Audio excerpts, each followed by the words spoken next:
morning! It's the main event. I'm your humble host, Stephen McCollum, and you know him as 17-year NFL veteran, 3-time Super Bowl champion for your Dallas Cowboys, and folks, 3-time granddad, and now an official. He's the granddad of a graduate of kindergarten. Dale Hellestrae, everybody! See, Steve, the one thing about being a grandparent is you can choose not to go. Here you are. I've been hearing about it for a month. Ethan's graduation. You're stressed out. You got this going. I just said, you know what? I ain't going to be able to make Graham's kindergarten graduate. Like, are you serious? He's going to think back someday and say, Grandpa didn't care about me. Because you'll go to the girls' ones. No, I won't. I set a precedent. I don't go telling anything. I don't even want to go to a 6th grade move up. The nice thing about, I told you my theory on kindergarten graduation is just to get it in their heads that how much fun graduation is. And don't drop out of high school. You can do this. That's why I think they do it. Because otherwise, yeah, I mean, it's just, you just go next year, you go to next class. Yes, you're going to 1st grade. I'm convinced, I don't know, I could be completely outbased, but I think that's why they do it for them that young. They don't know what they're doing. You have kindergarten graduation, 1st grade, you got 6th grade graduation in the middle school. Yeah. And then you got 8th or 9th grade graduation in the high school. High school, yeah, whatever that time frame is. I don't think they do that anymore, at least out where we are, because the junior highs are attached to the high schools. Like, so you pretty much, unless you switch schools like my kids did, you pretty much just junior high at the high school. And so after 9th grade, 8th grade, you just go to a different building. And a lot of times you're going to those buildings anyway for at least one of your classes. So I don't remember doing a graduation during that time, but definitely 6th grade there was one. Right. That you had to go to and stuff, yeah. So you got a big week, Steve. Got a lot of stuff going on. I'm stressed out, man. It's my kids stress me out. Yeah, I'm talking about you, Ethan. No, I'm just talking. He's actually been easy so far. But here's 2 things. One is 2:30 p.m. graduation tomorrow in my mind is just ridiculous. Just ridiculous. And there's one before us, too, at ASU is where they do it and everything. And then there's one after us. This is at the activity center. At the basketball, ASU basketball stadium. That's where it's at. But the thing is like 2:30. Like, it's nice, but it's also weird. Because like everybody, all the family members are like, I gotta work, I gotta do this. My kids are finishing up school on that day, so it's like I don't have to like. So does Ethan have to go to school tomorrow? No, he hasn't gone to school all week. That's what I'm saying. He hasn't gone to school since Friday. Oh, you're saying the others too? No, my niece's nephews. No, my niece's nephews. Like none of them are coming to the graduation because they can't get there in time with. Right. Finishing up school or work stuff or work commitments and stuff like that. So that's the nice thing is it's not a stress. I don't have to entertain family members the whole time. You're kind of happy about it. But it's weird. Because I do know Steve McCollum. And this was 6 p.m. And if you're the 8 p.m. graduation tomorrow, you'd be bitching and moaning about that. Well, first of all, 8 p.m. would be too late. That's past my bedtime. What are we doing here? What's the perfect graduation time, Steve? Well, I would say 6 o'clock, but it's hot. Like tonight, Eastmark High School, which is the school close, I believe their graduation's tonight. That's the school my kids should go to, but we moved them to a different school, within the same district. I think their graduation's tonight. But I remember like with Autumn's kids, man, you show up, you have to be there an hour and a half early to get seats, and you're just packed in there with all these other family members, people, your family members, and then, everybody else's family members, and you're just baking in the heat of the sun. It's so fun. At least this is indoors. Yeah, but you're at least indoors. Yeah, tomorrow will be indoors, yeah.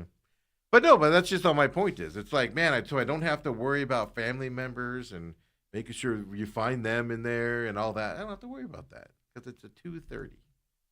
We'll be done. We'll be done by 4, Dale. Where's everybody going to dinner? A little Texas Roadhouse? Good drinking water? Best water in town. You know what? They're like, what can we get you to drink? I'll just go grab some water out of the urinal. Don't worry about that. Can I just get an empty cup? How about just drinking beer? Can I just, so I can't taste the. Yes. I'm trying to be healthy, Dale. Oh, jeez. Trying to be healthy. What? Look, you don't look like this by not drinking tons of soda. I was going to get lemonade. Okay. I was going to get lemonade. I wasn't going to stop for breakfast this morning. Because literally, we finished this show, and then I got to get out of here. Because I have to, because of practice, Ethan can't bring my Ireland home and stuff like that. She's got an orthodontist appointment. So I'm like, all right, I'm not going to eat. I'm just going to eat my shakes I have in the fridge, whatever. I'm going to drink those. I'll be fine. And then I was like, you know what? I'm going to stop and get I haven't had Chick-fil-A for like a week, so I'm going to stop and get it, whatever. And then I'm like, I'm going to get a lemonade. But I bit my lip the other day, and I have a big cut on the inside of my lip. You know how bad those hurt, Dale? So I was like, I can't get lemonade. That'll hurt. You know what I probably did, Dale? I probably didn't bite my lip. That's probably from the Drano or whatever the solution was from the Texas Roadhouse. How's the Drano could get into your system without a little bit of an opening? So I couldn't get lemonade this morning. So I was like, I'll just get a Coke. You don't look like this, Dale, by peak 49-year-old maleness.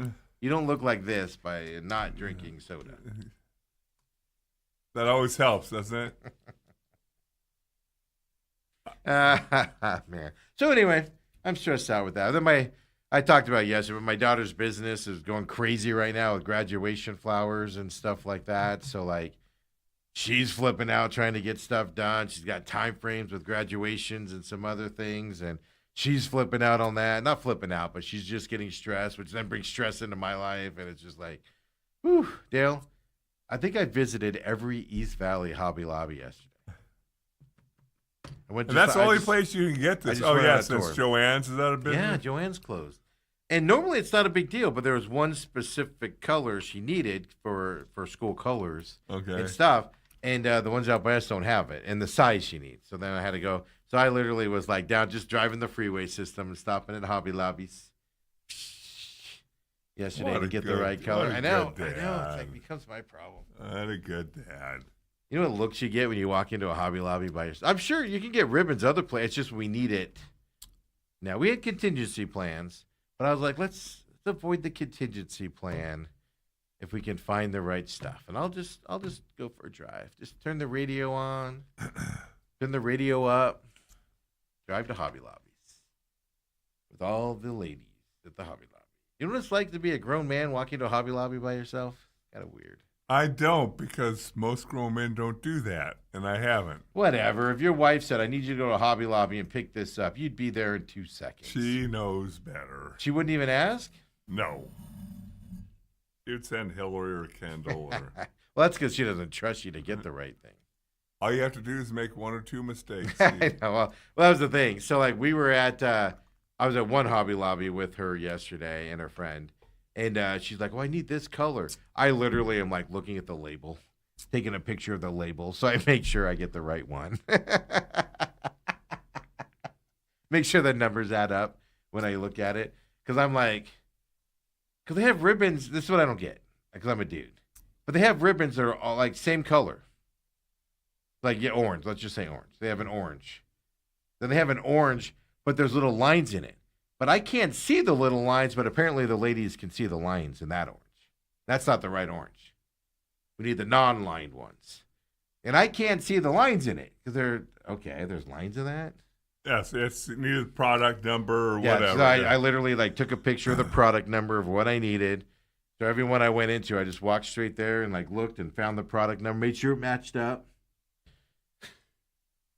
See, a little word to the wise. For all you youngins who listen to us, I don't know how many there are. we have an older audience and a young audience. But if you're about to get married, we also have a women audience. So be careful what you say here. If you're about to get married as a guy, you do what I do. Maybe 6 months into our marriage, I did the dishes. And I loaded the dishwasher improperly. Yeah. For 38 years, I've not been allowed to load the dishwasher again, and I can't tell you how disappointed I am in not being able to load the dishwasher. Yeah. Are you? My favorite's the unloading of the dishwasher Because if you do the top first, then the water that's left over in there drips on the bottom ones, and then people lose their minds. That's my thing. I lose my mind when that happens. See, you're the woman in the relationship. I am. Well, I'm the only person in the house. A man and woman. Autumn doesn't help you? She doesn't live in my house. She's there sometimes. She doesn't do anything. Oh. Oof. Kobe, mark that so we can change that later on. We could dub over that, would you? Just kidding. No, she helps. She helps. We'll have that dubbed over later. But no, she helps out. Yeah. But no, generally the dishes are me. Yeah. I mean, I cook. Yeah, but do you care if there's spots on your dishes? Yeah, you do because you're weird. Yeah. Yeah. I'm not going to lie to you. It's clean. Then the cabinet gets a little wet and evaporates. Dale, will you boil the water so when I get home I can put the stuff in there and the boiling water's all over the place? You can't do it. Get out of the kitchen. Dang it. You can't even fill up a thing of water and turn the stove on so it boils? You can't be in the kitchen anymore. Oh, please! I really want to help. What? I really want to help. No, when you're a dude by yourself, Dale, you just gotta take care of stuff yourself. Autumn's been busy. End of school year. Her daughter's got dance stuff. She's in 10th grade over there at Desert Ridge, and she's got her dance stuff and everything. That I told you guys yesterday. She's finishing up being a teacher, so she's having to get all of her stuff out. Well, however long she's been teaching, I'm not going to age her. However long she's been teaching, just accumulated books and all this other stuff. She's got to remove all that stuff out of there. So she's been dealing with like final grades and everything. She's been dealing with all that stuff. So last night I just ordered a pizza while I was out running around. I picked it up on the way home. I did text her though, knowing what I was about to do. I texted her and go, just checking on your plans for this evening. Because if she was coming over, I'd be like, well, I'm going on a Hobby Lobby driving trip. And I only got a medium pizza. Well, I ordered the pizza later, so I could have accommodated for that. Okay. Robert says, must be an East Side thing. West Side schools are K through 8. It's a Queen Creek thing. They're just building their junior highs and their high schools together is what they're doing. Because when you build a new school, you start with the junior high kid. Like you don't just get a 12th grade when a new school opens. Right. And where they're building schools like candy out there because the growth out there in Queen Creek and, Santan Valley and those places.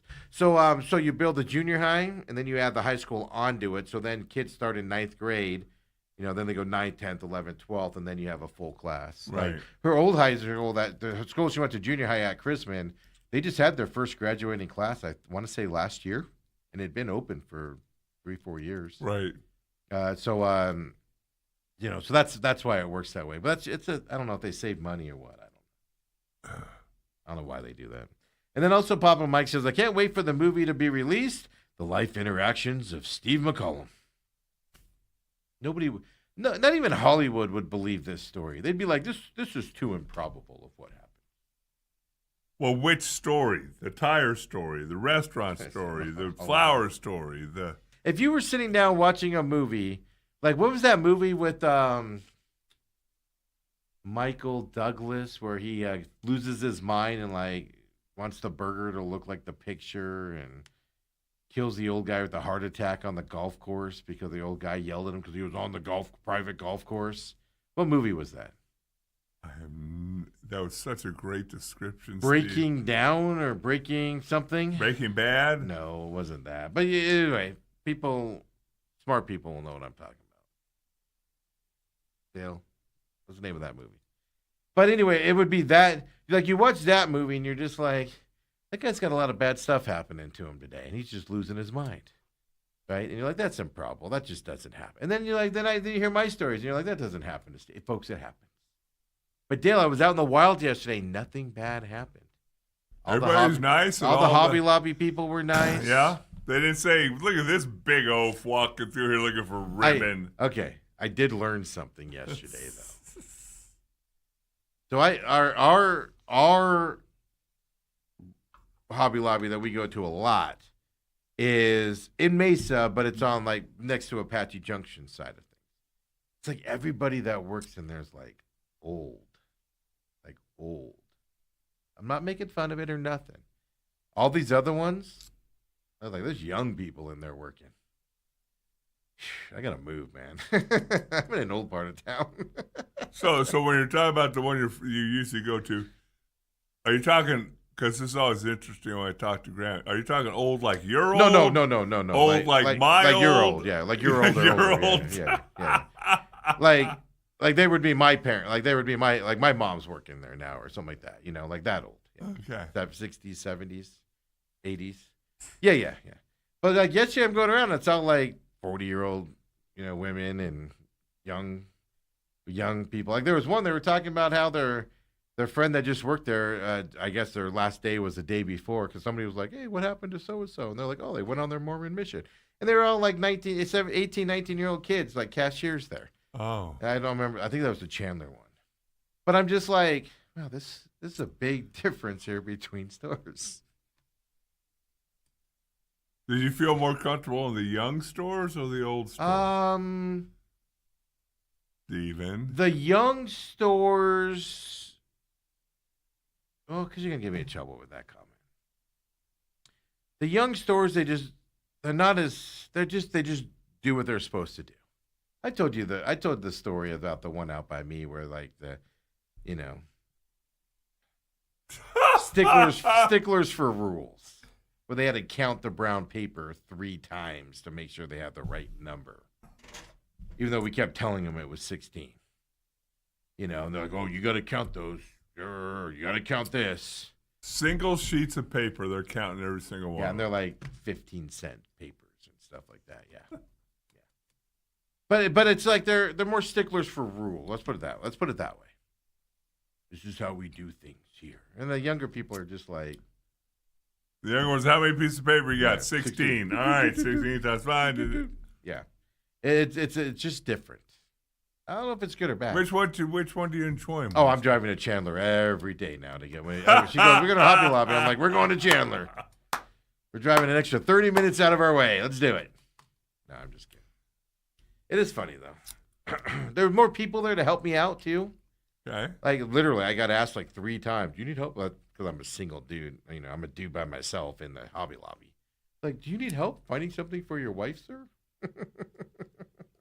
You're obviously not in here looking for things for yourself. You were obviously sent here, sir. Can we help you? That is one thing I will tell you, because I always hear people say guys are hesitant to ask for help or directions. From day one, I've had no issue. If Brooke sends me to the grocery store and I know where 5 of the 7 things are, I'm not walking the whole store. No, I go boom, and then I see something that works there. Hey, can you point me towards? You know what the problem is? I've noticed this at Home Depot as well. Like, people will talk to people that look like they're lost. I think the problem is they just go, oh, that guy knows what he wants. So they just ignore you. Oh, that guy knows what he's looking for. Right. But you go, I bought my daughter a sewing machine for Christmas a few years ago. And Autumn was with me on this. But that lady was peppering me with questions, and I'm like, I don't know. What would you buy for your daughter? I don't know. Even Autumn was like, you're so uncomfortable. I'm like, because I don't know. Just hand me a sewing machine, and I'll tell you if it's too much or not. It's just, so if you're in that environment, they all want to help you. But if you're in, like I said, like on Home Depot and you're a dude, they're just like, that guy knows. That guy knows what 48-inch pipe that he's looking for. He doesn't know where the filters are? Yeah, exactly. That guy's obviously just browsing, looking for stuff. We don't need to help him. So I think it's the environment you're in. I usually walk in the store. If it's something that I don't know where's at a Home Depot, I'll stand there with his dumb look. It's comes natural. I'll beat you to the punch. But do you do the thing where you walk in where the registers are? Yeah. Like you walk in the exit? Yeah. So more people will see you? And I'll just look around I'm like, oh my gosh, I've never been in a place like this before. See, at Home Depot, I won't ask because I'm like, all right, piping should be in plumbing. So I look for the plumbing sign. I'll walk that way. Then if I don't find it, then I'm like, hey man, where do I find this? And they're like, oh. The other end of the store, sir. I'm not doing an extra walk. I get that look on my face like, oh my gosh, this place is so huge. Sir, do you need some help? Oh, thank you. Yes. And every Hobby Lobby is like laid out differently. So I'm like trying to find like the ribbons by the fabric section. So I'm trying to find the fabric section. And like one of them had like all these tall shelves, so I couldn't see anything. And I'm like, crap, I'm going to be the guy walking throughout this whole store trying to find the place. Such a good dad. I know. She goes, she texted me and she goes, I'm starving. When are you going to be home? And I'm like, I'm in Chandler. She goes, you didn't have to go to Chandler. And I'm like, I know, but I did. Because I love you. And then she goes, you're coming through for me. When's the food going to be here? Ethan says, Breaking Bad's a TV show, Dale. I've heard of that. Falling Down is the movie I was trying to think of with Michael Douglas. He kills people in that movie. Robs stuff and everything. You haven't done that yet, have you? No, I haven't broken that. No, because I also don't take that stuff that seriously. Like I said, my number one saying in life is don't beg people to take your money. So if you walk in, because he walks into a fast food restaurant and it's like 10:31.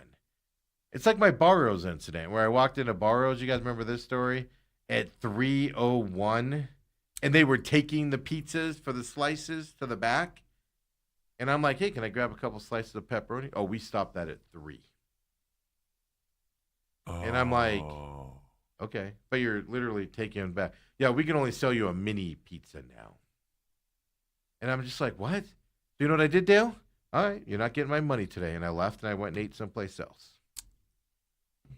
Don't beg people to take your money. So I would never flip out on a company like that. I just get up and leave. You act like that is your only saying in life. You've got about 32 sayings. Well, no, but that's my big one. That's what I tell people. Because people are like, I can't believe they treated me like this. Don't spend money there.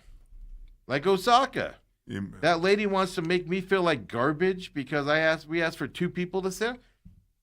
We went someplace, we went to a competitor and ate that night. They don't care. I don't care. I spent my money elsewhere. They don't care I spent my money elsewhere. And I haven't been back since. Till Autumn's going to make me go back there someday, folks. What about the Texas Roadhouse water? Did you pay for that? And water's free. Drano is free, Dale. Drano tainted water is free. Texas Roadhouse is what I learned. Big week for the McCollum. I'm stressed out. I know. That tomorrow, we're doing regular shows tomorrow. Dale's like, just take the day off. I'll hang out with you. Yeah.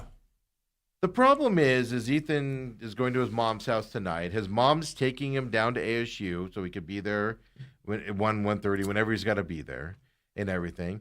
We got to get her Ireland from school. They get out of school at 12:15, and that's the other thing. Like, a lot of kids, like when I was in high school, you went to the high school graduation because you knew people that were graduating. Like, you were friends with them or whatever. And I'm like, so kids that might want to attend this graduation aren't going to be able to because they get out of school at 12:15 and it starts at 2:30. How are kids going to get there? I think it's ridiculous. That's at 2:30 in Tempe. Well, would you rather have noon? My point is, there's a lot of downsides to this and everything. Yeah. There's downsides to the Rattler starting time. Oh, that's too early. That's too late. 9 a.m. on a Monday is ridiculous. Oh, no. 7 p.m. on a Sunday is too late. Those 3:30 spots. But even then, you're running late. Yeah, like, see? Oh, sitting at home. Oh. Dale, I just like to complain. That was what I was trying to get you to say for a little while. That's the only reason I said it, was you said it. Papa Mike says, so now Ethan's the problem. What? Yeah.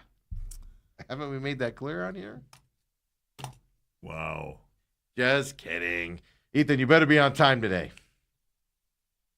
He's sitting at home being lazy, living the after high school life this last week. And I'm like, you better be on time to practice today. He's like, well, last year a kid was late and they still let him down. I'm like, be on time. You're not doing anything. It's not that hard. You're not doing anything. Just get there. They're not having practice at 6 a.m. You got to be there at 1 o'clock. Jeez. Ethan goes, I have been the problem. I get a text last night. We're going to talk about a bunch of stuff, some high school stuff. Big news for ASU yesterday, what it could mean and what it means the program's doing.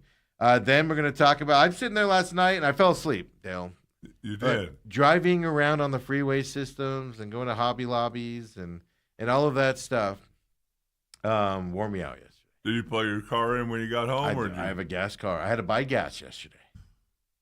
How easy was that, Steve? You just pull in, you get out, you put your credit card, you 2 minutes later, boom, back in the car and off running. Okay. It took me 4 minutes to figure out how to get the gas thing open, and because it's a loaner, and I have never done it yet. So it took me like 3 minutes to figure out how to open up the gas can. Did you at least pull in on the right side? I did, yeah, because I know that. Well, because it was bright yellow. Because like I'm driving around, and it says like 41 miles to empty, and I'm like, all right, cool, 41 miles to empty. I'll just keep going. I stop at the Chandler Hobby Lobby. And then I'm like, all right, there's one over on Gilbert Road in the 202. I'm going to hit that one last. I'm going to hit that one up and check it out. I get in the car after Chandler, and I'm driving, and I get on the 202, and all of a sudden it's like low. And I'm like, what does low mean? Because low and 30 is one thing. Low and you better get gas now is another thing. But it just says low. It doesn't tell me how many miles are left before I'm empty. So I get on the 202, and it's stop and go. I turn the AC off because I'm like, what if I only had like 4 miles to go? Who just puts the word low instead of, why not have 4 miles to empty? Why do you have the word low so you don't tell me how many miles I'm messing with? So, Dale, I had to get off the freeway like 3 miles early at Arizona Avenue and drive down to the Circle K to get gas, out of my way to get gas because it says low instead of 20 miles to empty. Because there's a difference between low and being 20 miles to empty and low being 5 miles to empty or less than a mile to empty. There's a big difference there. And it just said low. Who is the stupid engineering genius that came up with that concept? What I want to know. How about you see 40 miles and you know I got one more stop and then I'm getting gas? Instead of having to push it to the bitter end, Steve, that's a Steve problem. Yeah, I run it down to 1 mile per gallon. That's a Steve problem. No, I want to spend the most amount of money hugely possible. So I can spend the most amount filling up. You are ridiculous. Then I had to go to a Circle K because I get 5 cents off with that stupid program they got when I used to have a gas car. That's not a stupid program. And then, it's only 5 cents. Like they make it sound like they're doing. Sometimes you get 40 cents, Steve. Well, that's true. They just raised the price, Dale, before they lower it 40 cents. Ridiculous. They're like, let's just raise it 40 cents, and then we'll lower it 40 cents. And then I used to have that Upside app. So I actually had to figure out my login to that Upside app. By the way, they have like $40 of my money. I didn't realize I need to withdraw from them. So then I used the Upside. So I got I got 14 cents off on top of it at Circle K. I feel like $1 million, and I still spent $60 on 13-gallon tank filling up yesterday. I haven't heard from the dealership either. That tells me they're like, we better call Chevy on what's going on with this thing. Papa Mike says, usually the warning goes off when you have 2 gallons remaining. That was the thing, like the gas cap, the gas light with the arrow, because it tells you what side it's on. That was bright yellow. Something tells me if I was dangerously low, it would have turned red on me or something. No, it does not turn red. Yellow. But it turned yellow. Yellow is the extent of the color, Steve. I should have tested it. Yeah, then you'd be on the 202 calling Ethan, hey, can you bring some gas? No, I would have called AAA. I wouldn't have admitted it. I would have called AAA. This isn't a flat tire, Steve. Here's the other thing. They'll bring you gas. We found that out on a road trip one time outside of Moab, Utah. What are you doing challenging the gas tank in Moab, Utah? I thought I could make it. Yeah. We were like 5 miles outside of town when we had a coast. And AAA had to come bring us a thing of gas to get us into town. And they're probably pissed at the car. No, I wasn't mad at the car. We just sat there. We made fun of it. We had a fun trip. We enjoyed sitting on the side of the road. I could imagine. Just waving at people, out of gas. No, this cop stops there and goes, can I help you guys with anything? I go, not unless you have a gas can. Waiting on AAA. And he goes, common problem out here. I go, is it really? You just trying to make me feel better. Ethan goes, I remember that Utah trip. Yeah, we just had fun with it, Dale. Sitting in the Utah sun and heat. There is no fun sitting on the side of the road. They came quickly. Oh. So my point is, AAA brings you gas if you need it to. Yeah, but it could have been an hour and a half wait. The thing that was making me stress was on the 202, there's a lot of construction. So if I ran out of gas, there was no place to pull over. I would have been blocking a lane. And then I would have to get out and push it to wherever I could get a lane because there's all this construction, so there's no shoulder. So that's where I was stressing. Like, even if I ran out of gas right now, I'm just going to sit here. So I was like, I got to go. Yeah. I don't let it get to a quarter of a tank when I'm traveling cross country. Well, you know what the difference? Oh, I got stories on that. I had a hybrid one time, and from outside of Grand Junction, Colorado, and we were cutting up the backside through the mountain chains to go up there. And I'm going to make up numbers now, but it was like 20-something miles to the next town. And my gas thing said I had like 60 miles to go. So I'm like, we'll make it to the next town. No big deal. But what I didn't factor in, I was going through a giant mountain range. We were going up this mountain, Dale, that had like it was like this. It was like steep. And I'm just watching. So on the backside, you're just watching the thing go down as you're going up this thing. And so we hit the backside of it, and I'm coasting down, regenerating the battery as much as humanly possible. And we get to the bottom, and I'm just like on battery power as much as possible. We made it. No problem. We made it. I will never, ever, ever, ever get in a car with you. Not even in town? No. I don't want to get pulled over on the 202 and wait and sit there like a doofus. It doesn't happen that often. If it happens once in your lifetime, that's a mistake. Oh, well, it's happened a lot. Oh, no, it's a mistake. Ethan goes, I was asleep and I woke up to heat. Yeah, because the air conditioner was off. It was great. This cop goes, oh, I just wanted to check on you. I'm like, yeah, we're good. Just waiting for AAA to show up, bring us some gas. I'm such a moron. I didn't want to pay for that expensive gas in that rural gas station about 20 miles outside of Moab, Utah. So I was pushing it. So what we've learned here, Dale, is I have issues. You have more than I thought. I knew you had some. I woke up this morning, and I get this text, and the text says, take your meds, crazy boy. Oh, look at that. I just said I haven't heard about my car at all, and they just texted me. Look at that. I should say that stuff more often. Good morning. We do have the charger module coming for your vehicle, so it should be here later today, if not tomorrow. Just wanted to give you an update. So they are replacing the charger module. They think that's the problem, obviously. So it wasn't me, Dale. It wasn't me. I wonder how much that costs if I wasn't under warranty. I wonder how much that would. I'm going to have to ask. What would this cost me? Because it's about to go out of warranty. What will this cost me if I wasn't under warranty? I'm going to have to ask that. Usually I'm the guy, that's where I have bad luck, is that, 2 miles over the warranty, and that's when something goes wrong with my car. That's why I was like, I got to get this thing in for everything. The updates. Yeah. It's not charging public. Like, I got to get it all in now because it goes 1 mile over. And then I'm paying for all this stuff, So I was like, I'm getting it in now. And then if they don't fix it, at least you took it in under warranty. They'll usually still cover it after you go over because you've already had it in. So I was like, I at least got to get it in, first off and things to that effect. But, yeah, so they're replacing the whole charging module, it looks like now as well. So, but I get this text, and it says, can't trade my guy Marte. And I went, oh, Marte must have won the game for the D-backs last night. I fell asleep toward the end of that game. They were down, and then I fell asleep. You've been calling for that for 2 years. Yeah, but you can't trade him now. He's got those, 10-7 rights or whatever they're called. 10-5 rights. Yeah, he ain't going anywhere. Yeah, I like how cocky he was after he hit that home run, too. Flips the hat. Showboating around the band. I'm like, wow. Finally had a timely hit there, buddy. I guess celebrate like you are. What a win. It was fantastic. I went back and watched some of it this morning that I missed there at the end, and I saw that whole last inning in the setup. So that was kind of fun. Yes. Nice to see the comeback there. NHL underway tonight. Vegas and Colorado start tonight. Tomorrow night's Montreal, Carolina. We'll talk about that. Another great NBA game last night.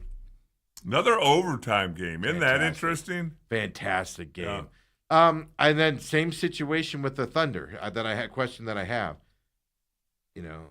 Was it so close like that because the Knicks were just a little rusty from sitting for so long? Or do we think this series? So we'll talk about that coming up as well here on the program. So come on back. The main event. Marte. Wednesday edition.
And we're back here, main events, having some fun here on this Wednesday.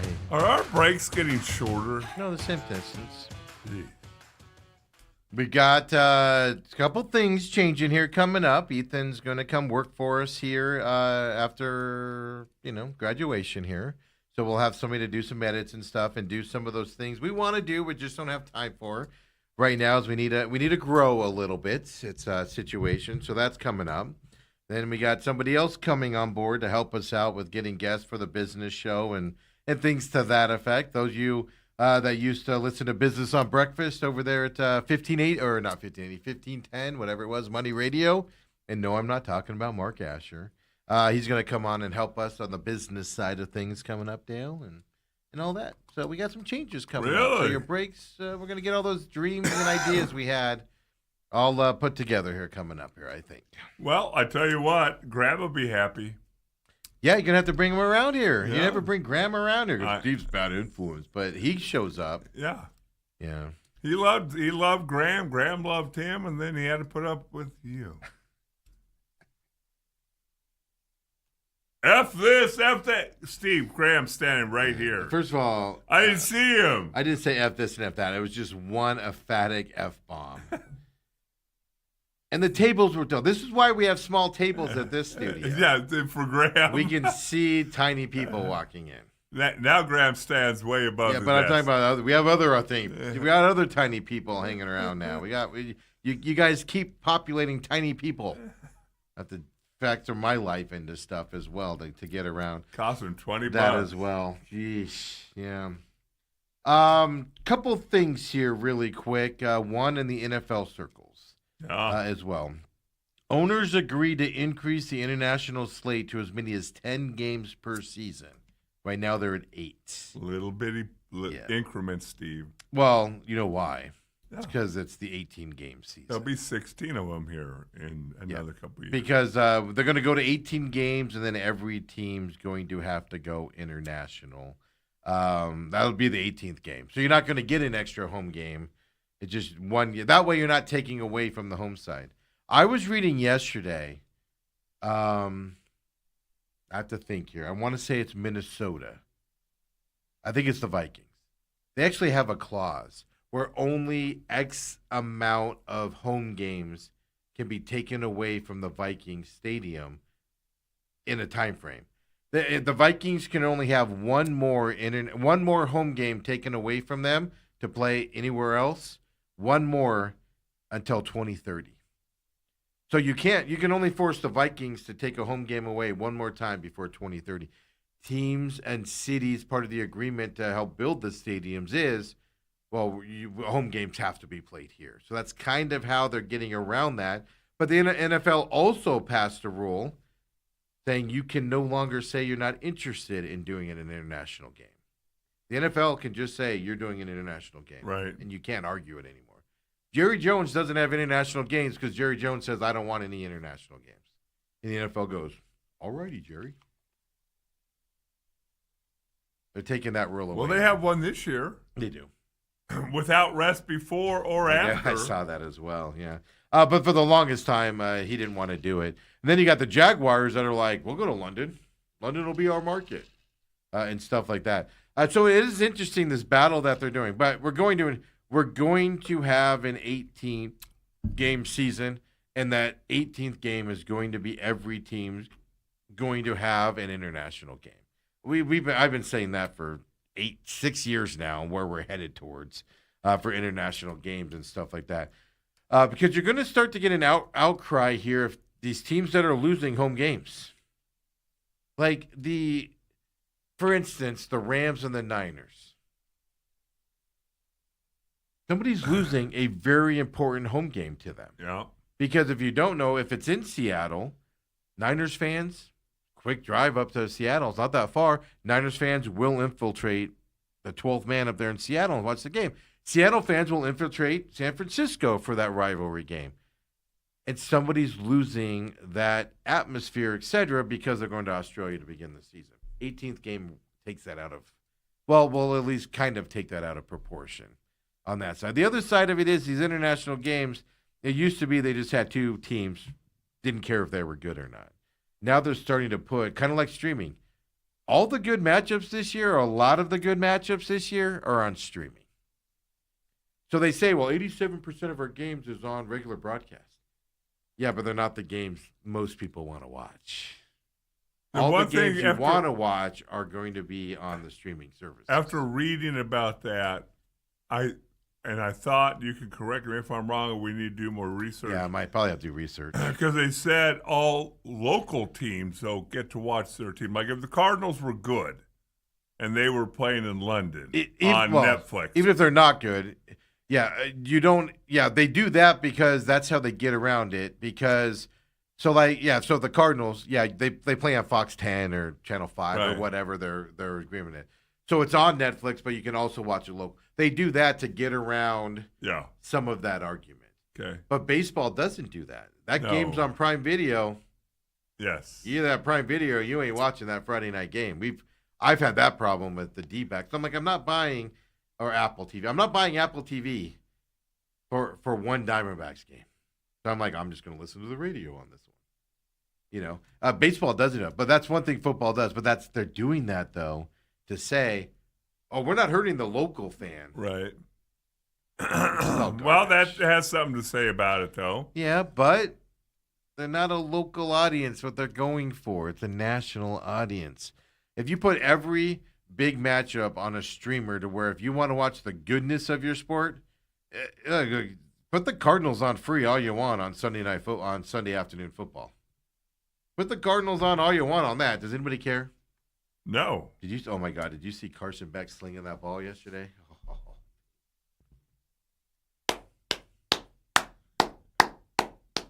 Was this a fully padded practice or Super Bowl coming the Cardinals' way? Carson Beck's leading them, baby. He was hitting those receivers. Wow. I also saw a thing yesterday as well. The Nashville area, because they're getting the Super Bowl, whatever, 2030. On 2030. Nashville right now has about 62,000 hotel rooms. And I haven't been to Nashville since I got out of the corporate world. So it's 10 plus years now. Yeah. And Nashville was getting big then, but I know it's exploded. That was before they had Broadway and all that built up and all those bars down there. Before you only went downtown to watch the hockey team, and then you got out of there as quickly as possible when I was going there. I know because I'd go to the hockey team. I'd go to the Predators when I was in town if they were there and everything. But they have 62,000 hotel rooms. They're growing to 80,000 by 2030 for that Super Bowl. That's crazy. Like, because I was there, 2 years ago? Yeah, you went up there. Well, obviously, they're going to be doing some stuff outside of Nashville proper because it's crazy downtown. Yeah, I haven't been down to all that new buildup and all that. I saw it obviously when the draft was there a few years ago, but I haven't seen it since all those bars opened and stuff. I haven't been there. That was all just starting to happen. You went down there for Vanderbilt and then the Predators game. Is where you went down to downtown Nashville when I was going there. Okay. But it's just crazy, just reading that stat as well coming up. So I know NFL stuff out there. It's interesting reading about what the NFL is doing, what they aren't doing, and the changes that are coming our way around the NFL. It is fascinating in the terms of business side. They're doing all of this with the face of Congress eyeing what they're doing.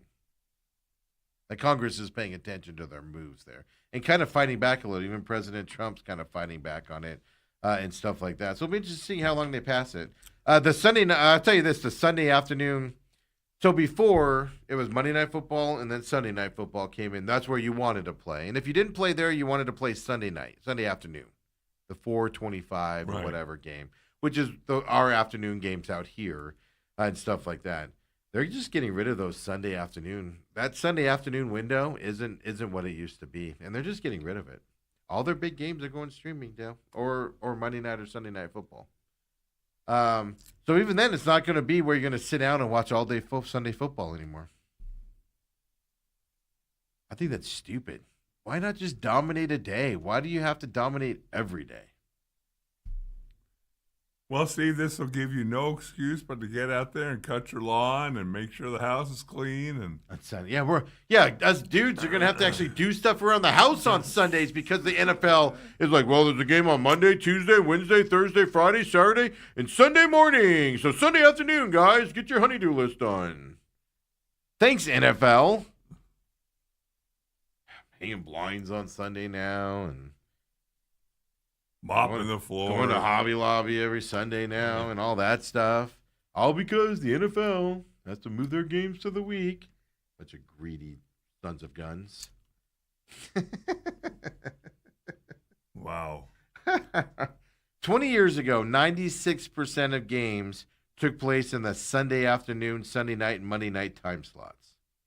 20 years ago. Yeah. Next season, 85% of all games are in that window. So that means all that's going to be in that late window are the West Coast games. West Coast games. Then, not the marquee matchups. No, because they'll move the Rams, Seahawks to Sunday Night Football. Yeah. So you're not even going to get those matchups. You're going to get Cardinals and whoever they play at home. Cardinals Jets will be your lone Sunday afternoon game. Cardinals Raiders. Game of the week. Fox NFL Game of the Week. That's kicking up at 10 o'clock. Wow. So Sunday afternoon games accounted for 83% of the total NFL slate. This year coming up, 2026, 72% Sunday afternoon games. So they're taking away that Sunday afternoon window, and they're putting those better games on the streaming matchups during the week. Or prime time. Yeah. Or the streaming matchups during the week and stuff like that, yeah. So Sunday's getting diluted. The NFL, is this a good – here's the question I got for you, Dale. Like, you can change it. I'm one of those people, though, that I generally – on Thursday Night Football, for instance, I generally don't watch those games. I'll have them on, but I generally don't sit down and go, I have to watch this game, unless it's a matchup I want to see. And there's very few of those. Very few of those on Thursday night. And usually Thursday night to me it's a crappy game. It's sloppy. Mm-hmm. The players aren't playing right. It's penalties galore because they still haven't recovered from Sunday yet, etc. So I don't find it the best football out there. I actually hate it. Now we're going to get Wednesday, right? Wednesday nights, Friday after Thursday Thanksgiving game and stuff like that. And then you're taking away that Sunday window. Like I'm joking around going, now guys are going to have to do all their honey-do lists on Sunday afternoons now. But you're taking what you're known for, spreading it out through the week. I don't know if that's the smartest business decision. No. Because I'm not going to lie, during the school year, Right? You got high school football activities. You got kids in school. You've got all that stuff. You have work stuff during the week you have to take care of. Yeah. You might not get home till 7 p.m., but the kickoff's at 5 p.m. on a Wednesday. But you can't tune in because you have to work late that night. Your boss is a slave driver. You have a big report due the next day. Your TPS report's due the next day. You have to take customers out to a dinner thing or whatever. I just don't know if that's the smartest business decision, but the streamers are paying them to do it. That's the other side of it right now. But in the long run, are you just hurting it? Wow. Are you hurting the product? And I think there comes a point of oversaturation. And I guess they're going to challenge and push. That's the other thing. One reason I don't like the other reason I don't like it's too much football for me. Yeah. Too much football for me. Well, you used to have Monday night used to be the marquee, and then you'd have the rest of the week to bitch and moan about a loss or be giddy about a win and talk about the win and then talk about the next week's game. Like I used to love Maction at football in college, but now it's like Tuesday that kicks off. I barely watch it anymore. Right. Because Tuesday I'm like I need a break from football on a Tuesday. I need to get caught up with my other stuff in my life I got to do. So I barely watch it anymore. And I used to love watching because I used to play on Friday nights, Thursday nights and Friday night. I used to love it. And then the Tuesdays, I'm like, who wants to watch this on a Tuesday?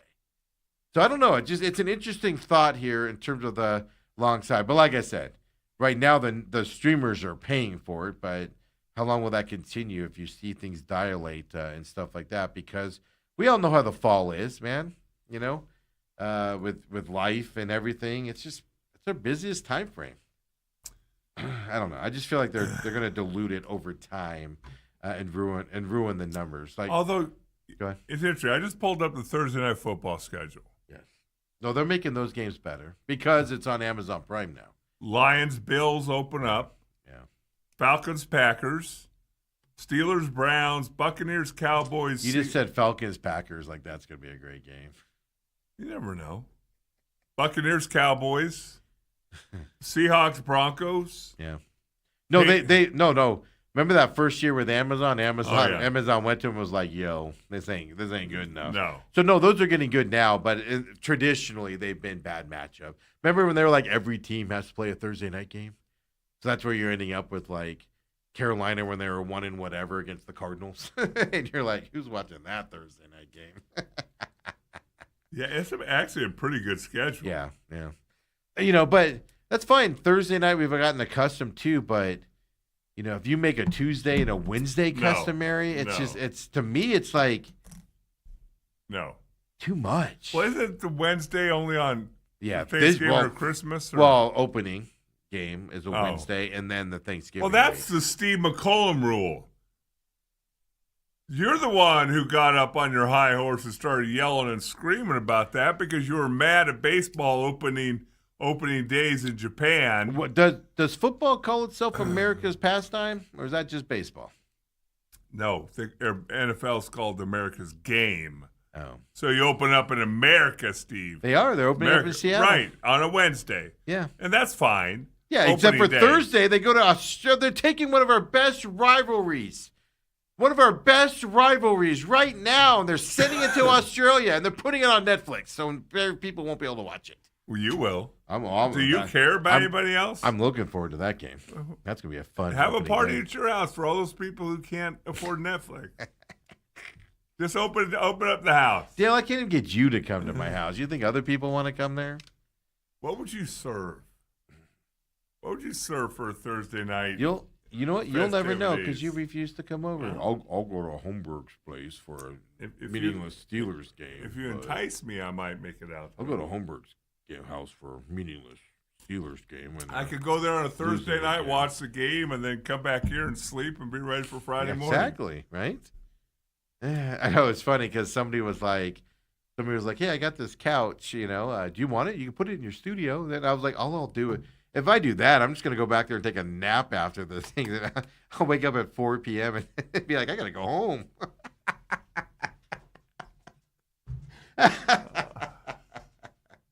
I'm just going to sit down on this couch for about 10 minutes. 3 hours later. Because if you get all the way down on the ground, you ain't getting up. No, that's what saves me right now. I'm like, I got to go. I'm tired. Yeah. I got to get home.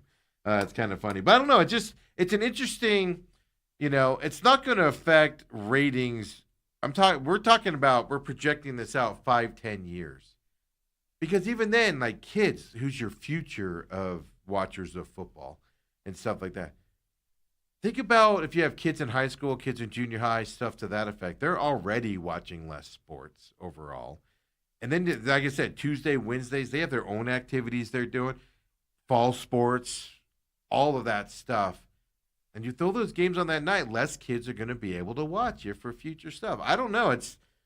I get it. Streamers are paying a lot of money right now, but I'm projecting out 10, 15 years from now where it's just going to be noise. One of the problems I have with baseball is too many games. Nobody sits down. Does anybody sit down and watch all 162 ball games? You miss a few of them. Like last night, I fell asleep. Diamondbacks were losing, and I was like, and I laid down and fell asleep. Stuff like that. I don't do that too often with football because it's like, I got to watch this game. There's only 10 of them. Got to finish watching this, see what happens at the end. Baseball is like, I can miss tonight. It's no big deal. I can miss this. It's no big deal. I got this event on a Thursday night, so I'm not going to be able to watch the game, or I can record it or whatever, watch it later, type of a thing. You want to be background noise when you only have 18 games in a season? I'm not too sure that's going to work well. Over time is what I'm getting at. But what do I know? They're only several $billion-dollar entity. What do I know, Dale?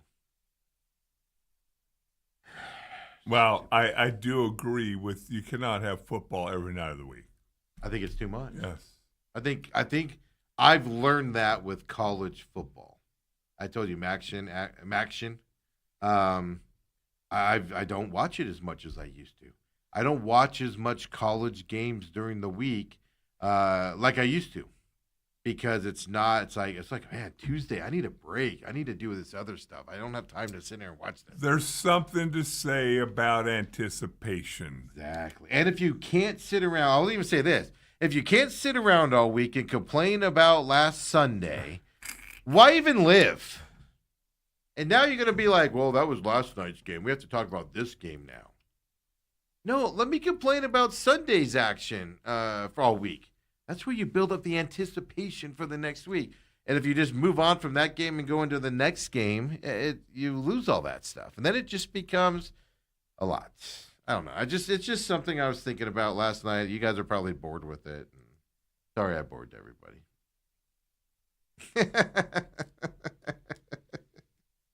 Robert says, home run aside, I would have traded him before the 10-5 came into effect, Marte. Well, the way he's playing this year, Marte, they look like they missed the window to trade him in the offseason, the way he's been playing. Yep. If he plays like he did last night, that's what you're paying him for. But he doesn't do last night as much as you want a player his caliber to do it. So to me, yeah, they look like there's a possibility we're going to look back on the Marte not trading him in the offseason. We're going to look back and say, you missed your window to trade him. Not that he's going to be a bust and it's bad, but you probably could have gotten some people to help you grow by trading him, and now you're going to be stuck with him. Stuck with him is not the right. You're going to have him on this team and not be able to unload him when you need to unload him now, and it's not playing to that level. So that is interesting on the Marte side of things as well. So Papa Mike says, I have to leave. It's my wife's 71st birthday today. Time to get going. First of all, Papa Mike, you meant your wife's 38th birthday? Outing his wife's 71st birthday. Come on, Papa Mike. Even Steve knows better than that. I know. Come on, man. Robert says, Steve will serve nachos. Well, that'll be one option. That cheese to chip ratio is going to be mwah. I'll have 3 or 4 different types of salsas for all your salsa needs. Some people like it chunky, which you guys are crazy. Thick and chunky, like paste picante style. Yeah.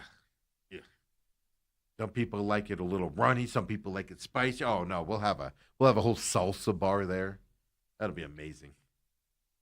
Boy, you're already getting hungry, aren't you? I know. Hey, maybe Dale won't be there because Dale won't come to my house. Maybe you can invite everybody for that Cardinals Thursday night game. Oh. Yeah, exactly. That's what I'll say. Next Cardinals primetime game. We're having a get-together at my house. Y'all are invited. Round them up. The problem with saying that, like 2029, somebody's going to be like, hey, the Cardinals have a primetime game. Are we doing it at your house? You said back in 2026. Yeah. Ann says, my son does a lot of recapping the next morning. We struggled the other day trying to pick between hockey playoffs, basketball playoffs, and baseball. That's the other side of it, right? It's just you got baseball playoffs. Then you can put football on that side of it, beginning of the NBA season. You got NBA Cup. I mean, come on, folks. Decisions are going to have to be made. Wow. Ann says, the change in our watching habits will be interesting with my son playing high school football next year. Oh. And that's my point. The fall is the busiest time. And it's been a while since I've been in high school and played sports in high school. But when I was in high school, man, I was busy. I was at practice till 6, 7. Yeah, so when you were in high school, there was just Sunday games and a Monday night game. So you're losing. How many of the audience you need to capture younger are you going to lose because they can't watch your games and you're taking all the good games out of it? It's going to be interesting to see. And then you got the parents having to drive them around everywhere and all the parents' obligations and stuff like that. The ratings aren't going to get hurt now. I'm just saying, as you project this out, you're basically telling a generation of people, we don't care about you. It's like, we're all going to die off, Dale. And then our kids and our grandkids are going to be like, I didn't watch football growing up. I didn't have time on a Wednesday night to watch it. I had hockey practice or football practice or basketball practice. It's going to be interesting. That's all my point was on that. Dale, when we come back, second hour, ASU's done something, folks. This is something to pay attention to. ASU's done something. Cardinals have more issues. Marte for president. Jason Kidd acts. Oh, can you believe that? $40 million. Multiple years, $40 million left on that deal. What are the Mavericks? I know what the Mavericks ownership's doing. I'll fill you in on what they're doing as well. They bought a team thinking they were going to get something, and it ain't happening, and now they don't know what to do with this team. I'll tell you about that coming up as well. So, folks, come on back. We got a lot to talk about. Second hour main event coming up next.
And we're back here, second hour. Appreciate everybody joining us, either live at Robat TV or on YouTube. TME Media AZ. You're going to want to subscribe to that, as we have some other things coming up, some things being done away from our normal programming, some smaller stuff like movie reviews. That's coming up here as well. As I said, changing some formats on things and stuff like that. So you're going to want to subscribe there if you're interested in what we have out there, and it'll all be there, and then on demand, of course, over at Rumble, along with the Real Matrix. This week, Dale, Real Matrix is going to be on data centers out there. A lot of questions around them. A lot of people don't understand them. I don't understand them, other than why does my electric bill keep going up And data centers are paying for it. Okay, then why am I still paying more for it as well? My biggest pet peeve, if you follow me at McCollum on Business and stuff to that effect. Data centers this Friday. Real Matrix, they're on Rumble, rumble.com/user/TME Media. All of our programming's on demand over there as well. Follow TME Media AZ as well on X. That's our parent company. Kind of tells you what we're doing around here, stuff like that. Programming note.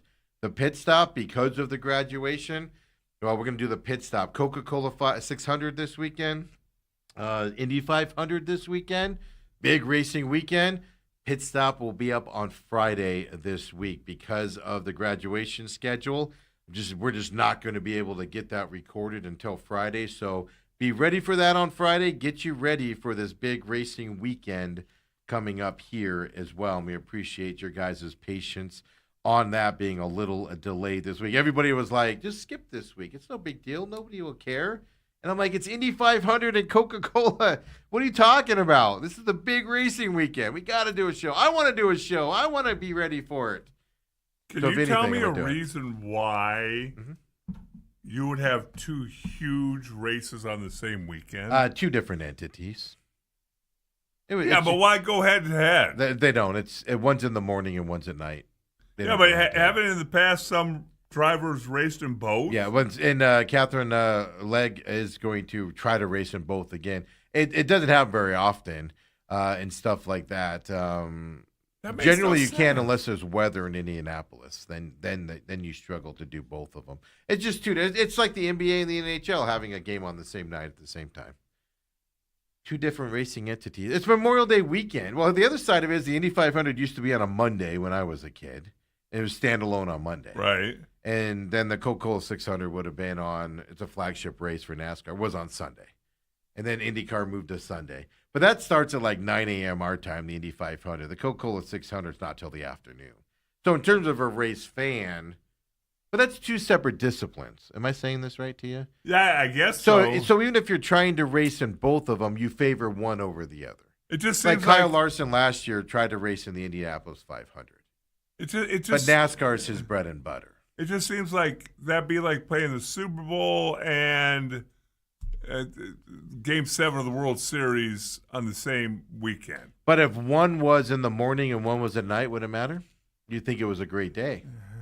If they're at the same time, you'd complain about it. But if the Super Bowl was played at 9 a.m. because they're doing it in London, because they don't care about American anymore.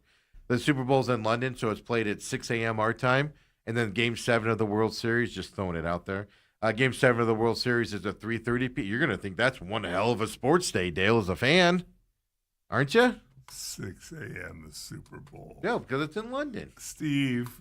Or Madrid. That's coming, folks. There's going to be a Super Bowl played. Not in our lifetime. Oh, bull crap. In the next 10 years. No. There's going to be a Super Bowl announced overseas.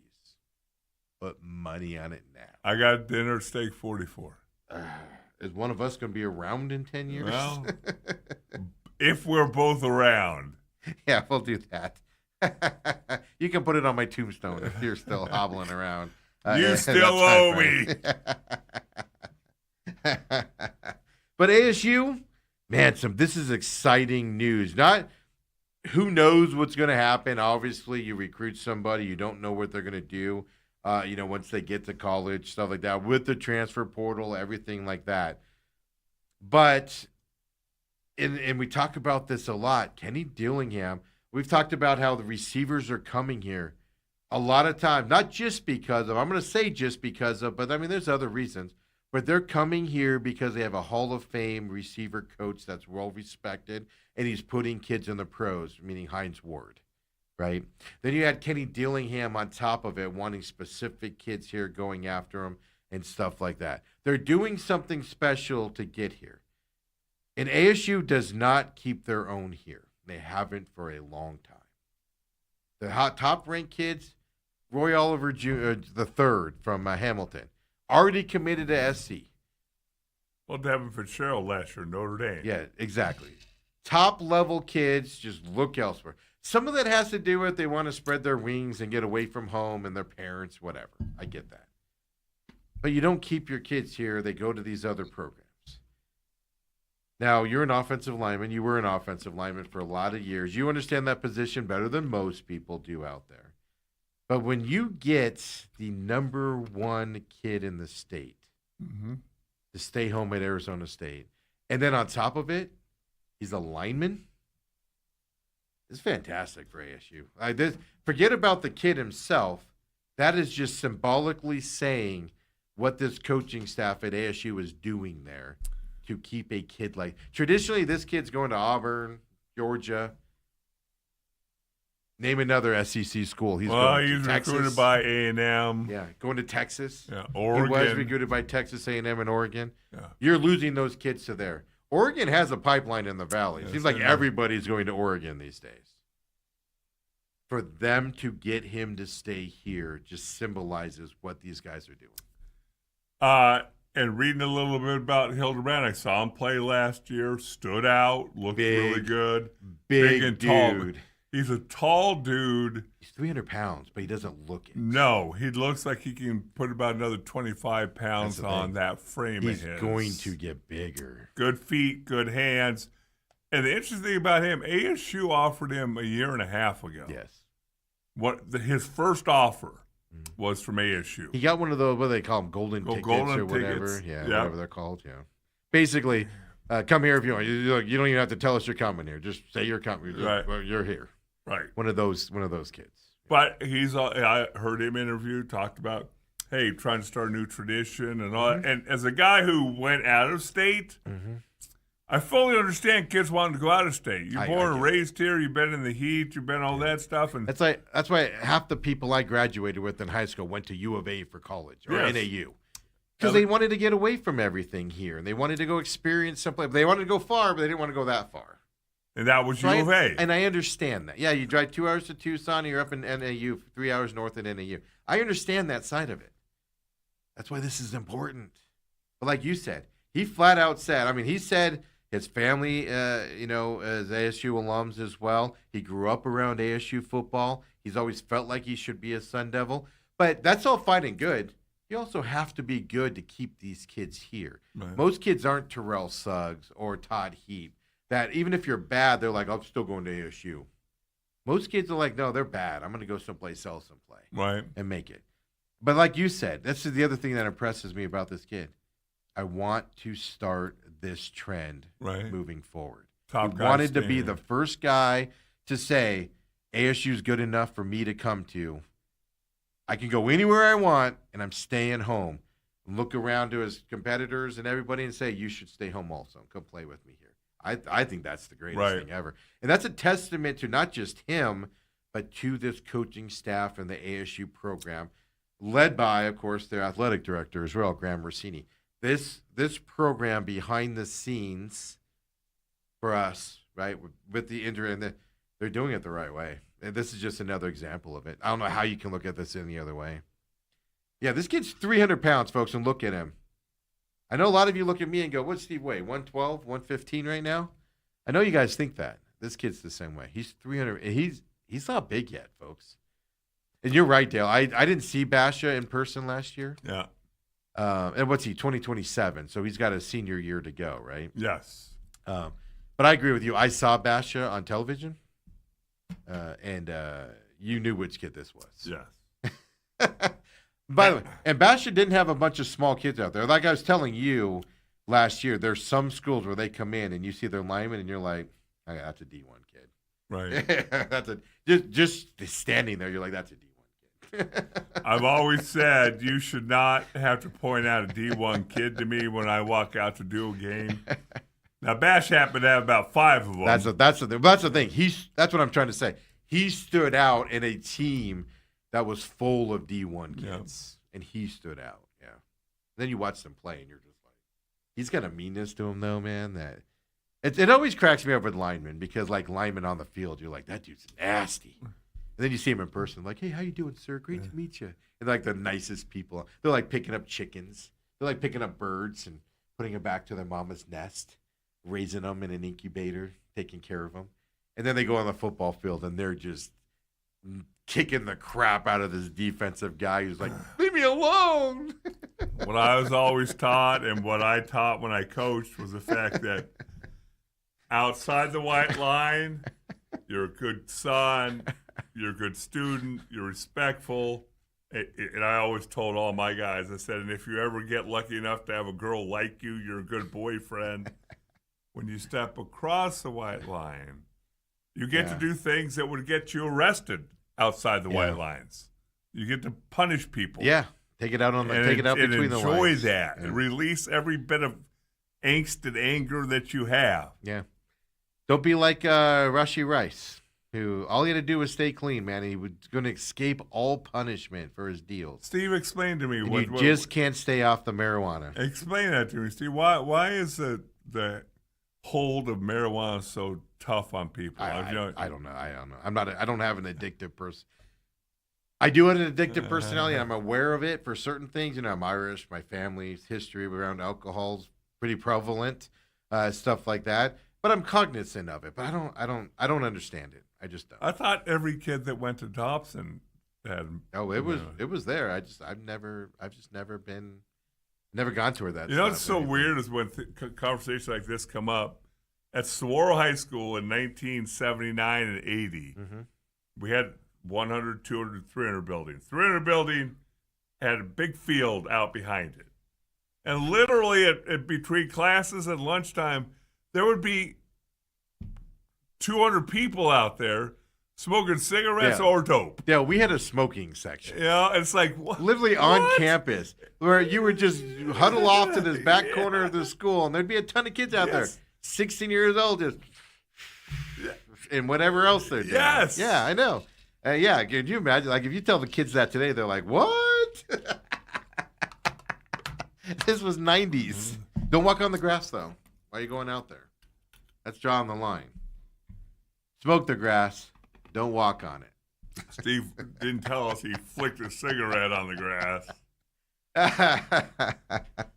But I know that was an interesting change there, but just what are you doing, Russia? He could have escaped all penalties for the nonsense he went through last year in the legal system. And because he couldn't stay away from the reefer, now he's got to go to jail for, a month, I think it was, I read? Yeah, 30 days. Yeah. And he could have escaped it all just by staying clean. It's just, what are you doing? And that's going to affect his payday on the NFL side of things also. And he went to SMU. Has SMU fallen that far back? I wasn't going to bring that up. It used to be a Rhodes Scholar place when I was there. I'm just going to let that hang there. Basha offensive tackle Jake Hillenbrand, by the way, highest ranked in-state pledge in 24/7 sports history. Highest ranked offensive line commitment this century as well to ASU as well. So this, like, if you take anything away from him committing to ASU, take away that this program has changed the way they recruit. The perception of them's different. I can tell you guys, just 4 or 5 years ago, no kid here in the Valley wanted to go to Herm Edwards and his crew. They only cared about you if you were from California. Before you go all the way back to Dirk Cutter, he had a terrible relationship with high school coaches. Yep. If you were able to move up and play college football, you didn't even look at ASU. And these guys, not only have these guys looking, but they also are able to keep them here, at least starting to keep them here. You're always going to lose a bunch of them, like you said, Fitzgerald and Notre Dame. Look, the lure to Notre Dame, if you're Devin Fitzgerald, is a personal one, and it's a whole nother. You're fighting forces there that ASU's not going to be able to compete with. Right, and there's going to be certain kids like that. You're going to have that. Yeah. Like, I've always dreamed of playing for the Georgia Bulldogs. You're just going to lose those kids, right? But hometown, and that's the other side of it. A lot of kids that play here, now a lot of it, people say, people come in from everywhere. We're getting to the transition time now where, like, my kids are graduating high school. Then those kids grew up here around ASU and what they're doing. Now some lean years, but now they're seeing the ASU program side. Now, then some of you are younger than us and have younger kids. They're growing up in this Kenny Dillingham era where they're going to be like, I want to go play at ASU someday. And you're going to have that type of stuff go in there. And so you're going to see that change come up. Fantastic news for ASU in terms of the commitment side of it. 6'6", by the way, 300 pounds, Dale. I couldn't imagine being that big in high school. No. And again, his frame, my frame, believe it or not, at one point I was 6'4". I was about 225 in high school, and they saw it. When I got to SMU, they say, hey, in 4 years you're going to be 6'5", 280. Mm-hmm. I didn't see that. Is that because of, back then you didn't really have, you had nutrition, but not like today. You had no nutrition or weight room. What I meant by nutrition was you just, whatever you're getting at McDonald's, buy 3 of them. Eat more. Exactly. That's what I meant by protein nutrition. Shakes were all sugar. Nowadays, these kids are eating healthy, man. Yes. But let me touch on one other thing because you kind of brushed past it, but I think it's super important. After the last 2 coaching regimes for ASU, the ASU name on especially the elite high school programs in Arizona was mud. People didn't. An ASU coach kind of took a wrong turn inadvertently and out of a Basher or Hamilton or whatever. They'd be like, "What are you doing here? We don't like you. We don't respect you." Yeah. And they talk down to him. And that has mended very quickly under this new coaching regime, and it's been fun to see. Also, I mean, you're involved with high school football, obviously, with your announcing and stuff like that, so you've seen that. But, yeah, I mean, if you weren't a California kid, Herm Edwards' program wanted nothing to do with you. Mm-hmm. You've told that story on Kate Bennett. I think you've said that on air. Mm-hmm. Hopefully I'm not putting that out there if you didn't. They just ignored him. Mm-hmm. He's had a pretty successful college career now at TCU. Yeah. For one more year, right? And then he's graduating. But he was a top 5 offensive lineman in Arizona coming out. I know. And they treated him like an afterthought. Didn't even acknowledge him. Yeah. Because there were some big kids from California there that didn't turn out to be anything and stuff like that. Then before Herm Edwards, the guy from Texas that turned out to be a bully and nobody liked him. Who was that? I can't remember his name. He wore the wristbands. He went to Hawaii. Got kicked out of Hawaii, and I'm completely forgetting his name right now. Oh my God, I can picture his face. Come on. He's from here too. Yeah. It just turned out he was a giant jerk, and nobody liked him. Nobody in those inside circles liked him. He had some good record years here and everything, But yeah, no. I mean, this is fantastic. Now, can you keep him? So to me, it doesn't even matter. You got a kid a year from now, a high level to commit to you right now, and it just shows you what this program's doing moving forward as well. So Todd Graham is what his name is. Yes. I was typing it in and it just hit me here as well. But then you can go back, like I said, Dirk Cutter. He didn't care about Arizona kids when he was here as well and stuff like that. And it was just like, brutal. Those Texas Congratulations. Let's hope they can continue to build and have another good year. Oh, my goodness. And Hillenbrand have a good senior year, Basha. Do not. Stop. Don't even say. Just let it go. Mr. Run out of gas on the freeway. I'll just call AAA. Be 2 hours late to my next appointment. Got to see if I can push it. Throw up the NHL brackets for us, Kobe. Let's remind everybody what we're dealing with on this as well. Tonight, Colorado and Vegas start their series here. Okay, Colorado's going to win this series, I believe. I do think, though, Vegas is going to take them to at least 6 games. They're going to make it hard for them to win this series. We'll see. That's what I think is going to – I determined this last night, Dale. I think that's what I think is going to happen. Is this while you're awake or asleep? Yeah, I might be dreaming. I might be hoping and dreaming here. Hopes and prayers for this result coming up here. I just have a lot of faith in Tortorella to put a nice team together. But it's going to be one of those series where the Knights will win one, like, in overtime or late in the third, and then Colorado's going to win one by like 3 goals and blow them out.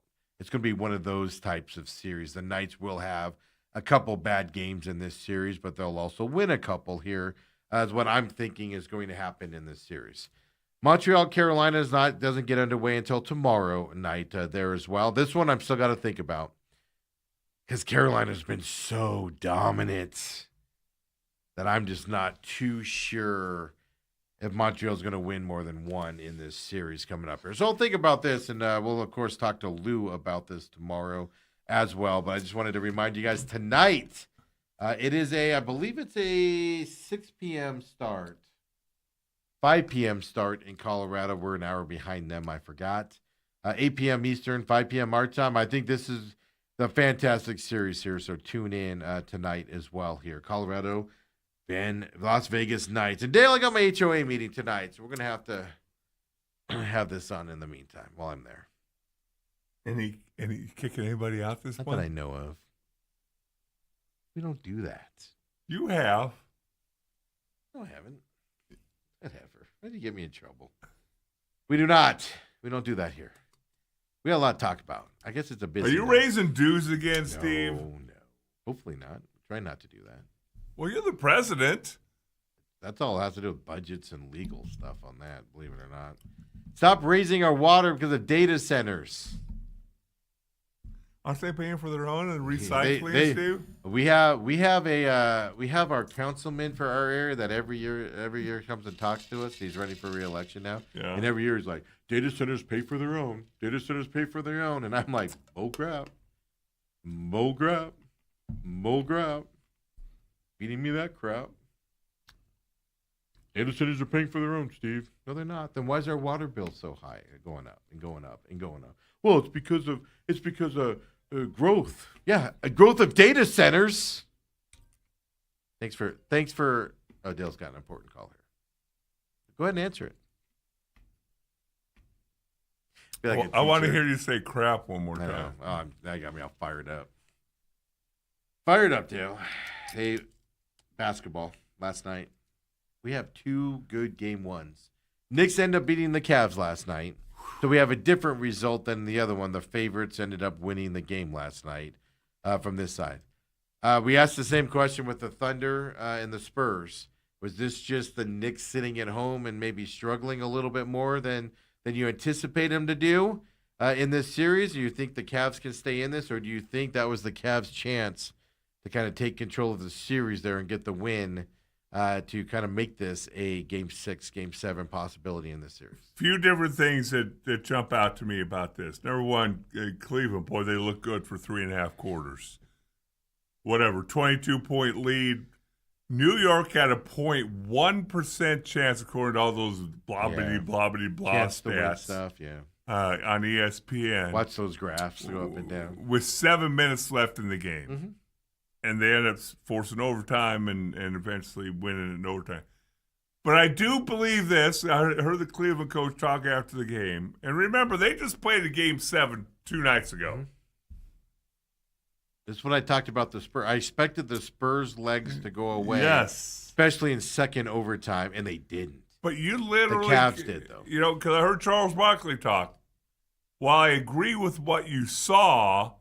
I think there might have been a reason for that, because the Cleveland was passing the ball like they were all Magic Johnson. I mean, the ball was flip-flopping around. Harden was doing some behind-the-back passes to guys for the three-point shots. Everybody was. And the ball was bing-banging around. They're getting open shots and all that. And then from 7 minutes left in the fourth quarter, it just started getting stuck in guys' hands. But that's what happens when you get tired. It could be that. Charles said they choked. Probably a little bit of that. I think it's harsh. I think they just ran out of energy. Yes. Harden's not the bastion of cardio, folks. Me and Harden probably would be grabbing our knees about the same time if we were out there running. And I don't think for some reason that James Harden was in bed at 10:30 the night before the game. No, but he got a vicious nap after shoot around. What are you talking about? There's nothing to go. New York closes down early. What are you talking about? New York doesn't stay open. The city that never sleeps, Steve. They do. That's just a moniker. They're in bed by 8:30. But anyway, I think it's going to be a fantastic series. I think the Cavs let an early opportunity. Golden opportunity. I think what you saw in that fourth quarter and then into overtime from the Knicks, I think is what you're going to see starting from the tip. You don't think so? No. I think this goes 7. Really? Yep. Because I thought it would go 6 or 7. I'm thinking now maybe Knicks in 5. After that's my reaction after game 1. I would be shocked. I'd like to see that as well. So you think because I think the Spurs have a chance to roll with the Thunder. And you said yesterday you thought the Thunder, a lot of that game had to do with rust. I do.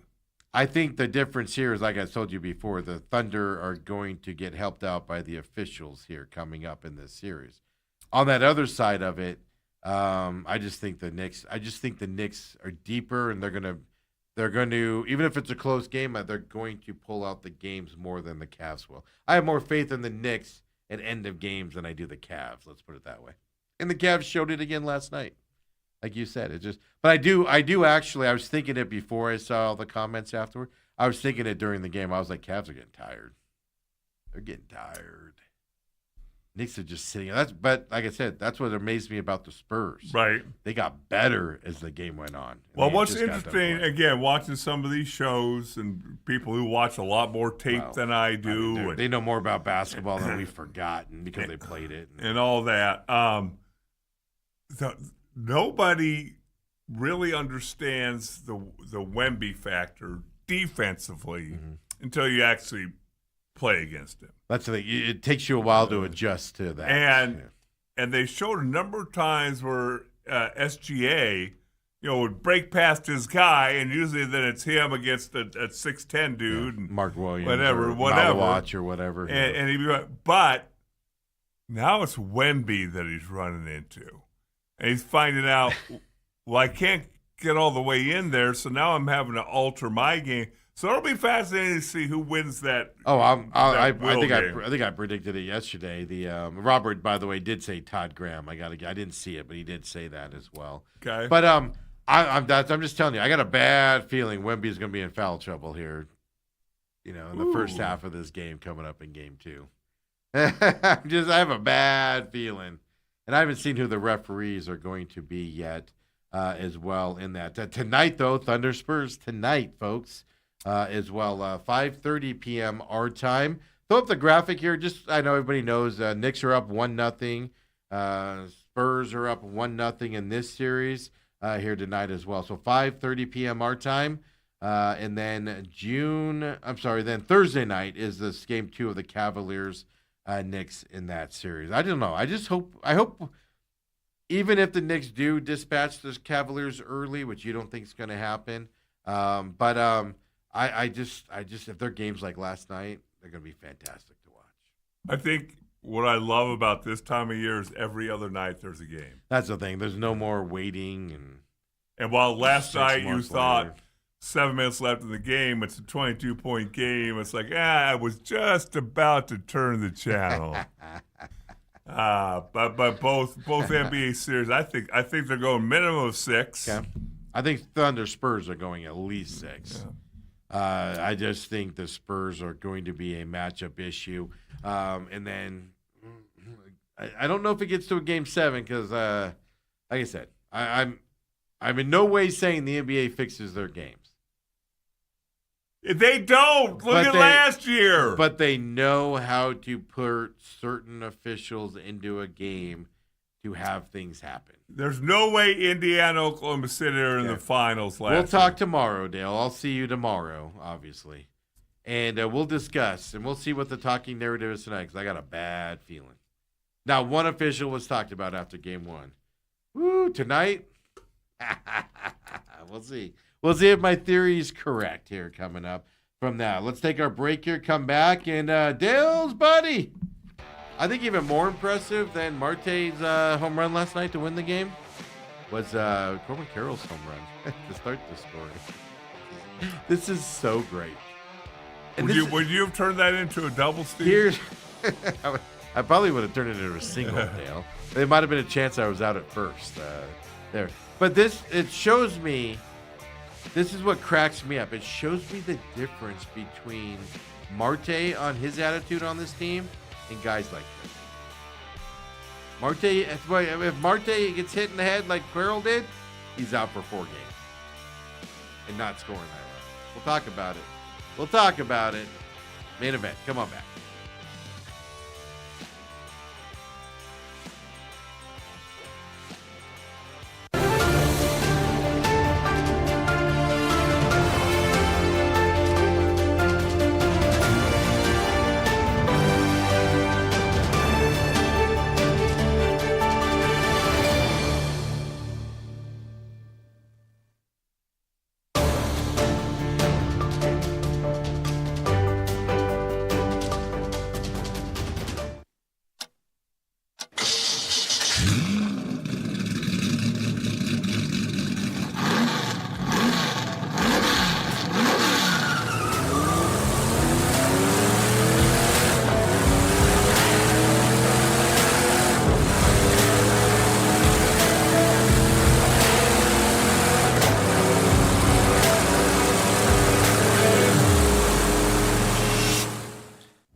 taking a shot at the Suns there as well. Before we get into that, Robert does chime in, TME Media AZ.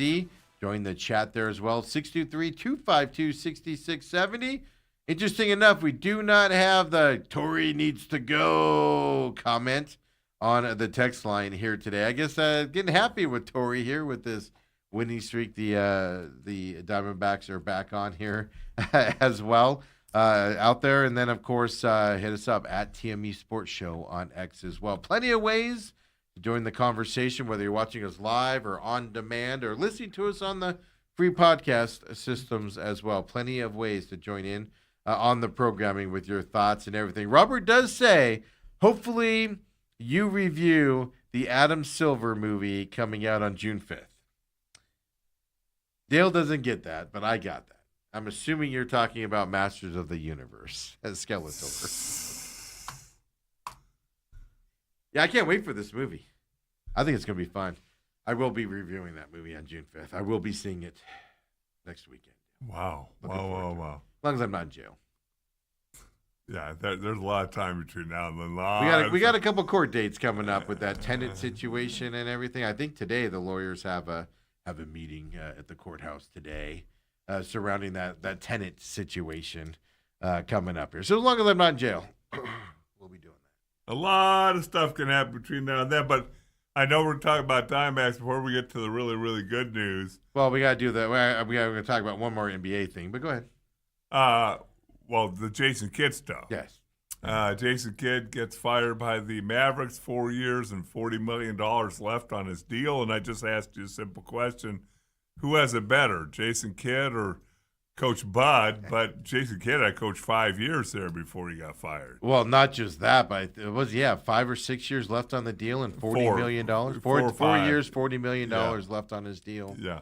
Now, what I want to know. It's not embarrassing getting fired after 5. Well, I'll put it this way. Coach Bud failed. It's way worse. Coach Bud was embarrassed by that firing. He should be. Right. Because 1 year, best players in the NBA on the team. That team was, was built to go on a big run. Stuff. But 1 year blowout. 5 years, and then you trade your best player in Luka. Yeah, you get the best kid coming out of college, and 19-year-old had a fantastic rookie year. All of that. But the ownership just doesn't want to own this basketball team. So Jason Kidd's probably getting lucky being let go. Well, you got to remember, Jason Kidd went to the NBA Finals and the Western Conference Finals. But that was with Luka. In a 3-year span. Mm-hmm. So he at least had some success. But tell me this, Steve. I'm Ursi, whatever his name is, the general manager of the Mavericks. Yeah. The new guy that took over when the other guy got fired. And I summon you into my office. You full well knowing probably why you're getting called in, and full well knowing whether you coach or not, you got $40 million coming. Yeah. I'm okay with that. How hard are you fighting me for the job? He goes, we're going to have to let you go. See you later. Can I leave today or do I have to sign some papers? Conversation's over. Send the paperwork to my lawyer. Talk to you later, buddy. There's not even a conversation in my eyes. It's all right. My lawyer, I contact my lawyer for anything you need from me. See you later. Look forward to never speaking to you again.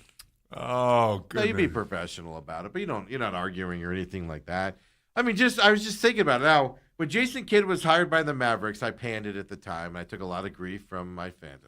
I'll say this, Jason Kidd has turned into a better than average coach. What I mean by that is I thought he was below average beforehand. I'm not going to say he's one of the greats out there, but he's one of the better coaches. He's going to get a job quickly. If he wants one. Here's the other side of it. Do you want to coach again if you got 4 years, $40 million? The problem is you wait 4 years, you're going to, and a lot of times you have offsetting where you have to go, it's like assistant coaching jobs or whatever. But I mean, but the Bulls are still open. I know that off the top of my head. I'm not sure who else is still open. I didn't do the research on it. But here's the other side of it. If Jason Kidd's good enough as a head coach that if you're one of these teams, Magic, do they hire a new coach? They might have. But New Orleans just hired the Magic guy. If you're New Orleans today, are you going, crap, we did this move. We hired our guy too early. My point being on this is there's a possibility you might see somebody be let go in the next day or so, week or so, because they want Jason Kidd as their coach. He's that good of a coach that if you're not sure if your coach is the guy, you could make that move to get Jason Kidd in there. He's that good of a coach out there in the NBA. I'm not the biggest fan of him, but he's shown what he can do. And he got lucky. I'm telling you, he got lucky being let go by the Mavericks. There's sometimes when you leave a company because of the way it's operating or, you on your terms or their terms, and it's the best thing that could have happened to you, even if you're not making $40 million a year, because it's just going down there. The owners of the Mavericks bought the Mavericks from Mark Cuban. They're gambling people. They own the Sands and a bunch of stuff. It's a gambling family. They bought it because they wanted to bring gambling to Dallas, Texas. They wanted to build a gambling empire and have the Mavs be part of that gambling empire. That was the whole point behind it.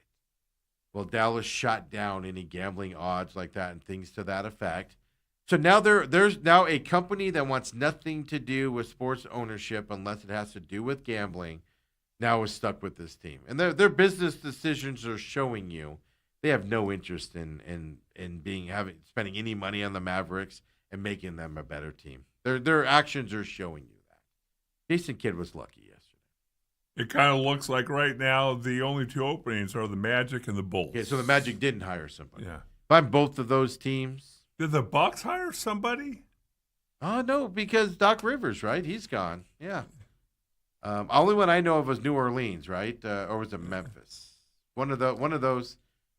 Whoever was looking for hired the Magic guy from that side. But it's just what happened to the Mavs, man? The Mavs owners don't want. They need to just unload it. I'll bet you if they unloaded it today, they would make a premium off of what they bought it for. Valuations maybe have gone up, right? From that perspective, it's now the Mavs. People don't know if you aren't old enough like you and I are. The Mavs sucked for a lot of years until Mark Cuban bought them. Their ownership was garbage for a bunch of years until Mark Cuban bought them. He kind of changed that culture, and they kind of gone back to what they were before Mark Cuban owned them and stuff to that effect. So it's just disappointing what that team's doing right now, and it's all due on the owners, folks. It's the ownership doing it. Yeah. Sad to see out there as well. By the way, just really quick, the Thunder. I was looking for this stat earlier. I did find it. The Thunder are 1-5 against the Spurs this season as of right now.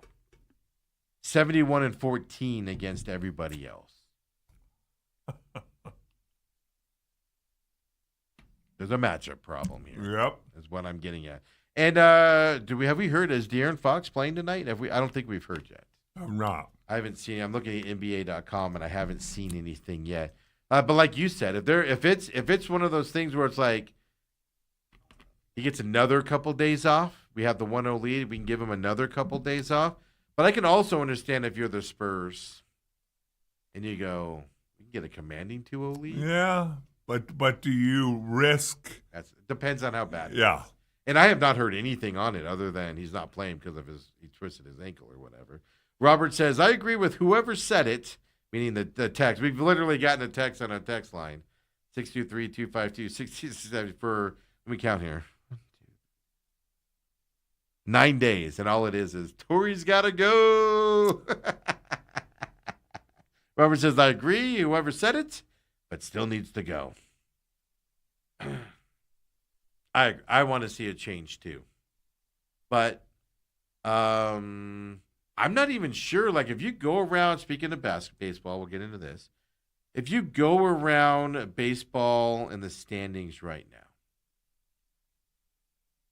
500 ain't get you in the playoffs this year. A 500 team ain't get you in there. And that's all the D-backs are. They've been this way for a bunch of years now. You're going to have to be 6, 7, 8, 9 games above 500 to make the playoffs this year. It's looking like right now. Do the Diamondbacks have that in them? That's the question you got. They're a 500 team. They'll make a run. They're at 500 right now. They'll make a run and go 2, 3, 4 games up above 500, and then they fall right back down to 500. They'll go 2, 3, 4 games below 500, and they'll go right back up to 500 again. They never do that run to get up that higher level there. And I'm not sure. Let me put it this way. Especially because you're seeing what the Phillies are doing with the manager change in the middle of the season. What are they, 16-5, 17-5 since they fired their manager? You're seeing success by moving on a manager with the Phillies. If you're just hovering around 500 and not being in the playoff chase, do you try to inject some energy into the team with a manager change in the season if you're getting farther out of it because the other teams are showing that you need to go on a run to make the playoffs? Dale, what are your thoughts? Well, it's interesting. I'm looking at the standings right now, wild card standings.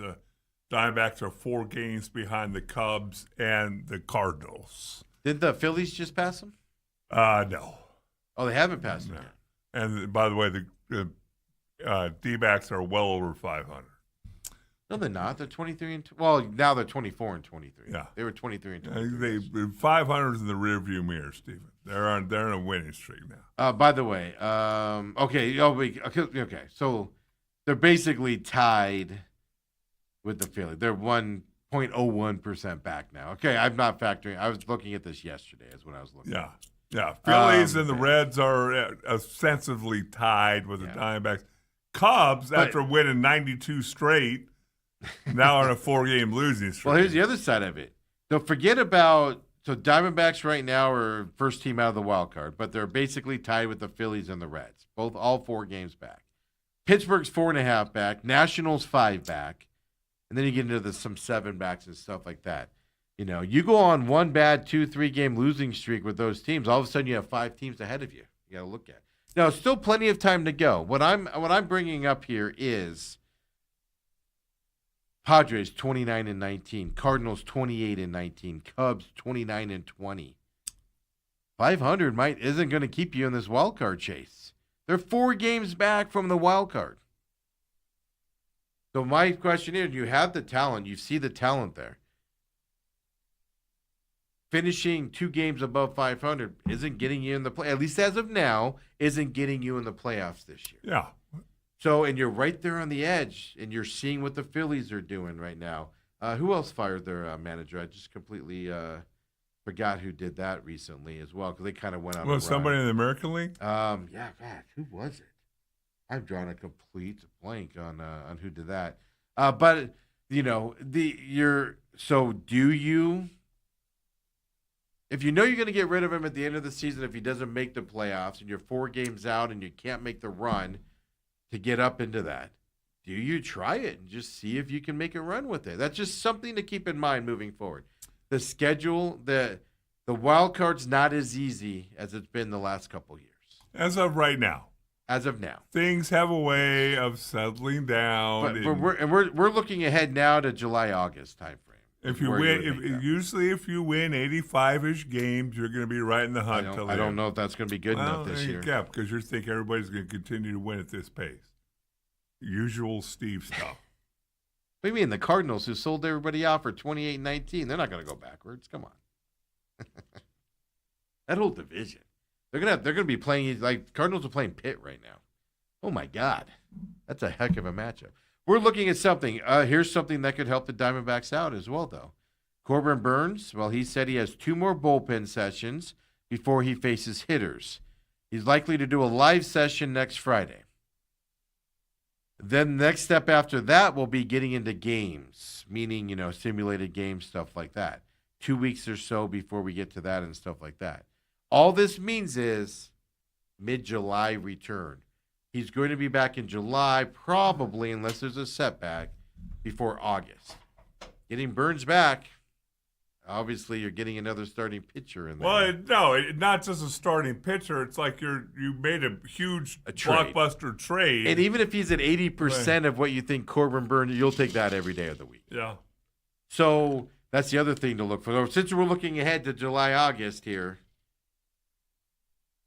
we've got some positive. We know Justin Martinez is a month or 2 away still coming back as well. He's looking at July as well.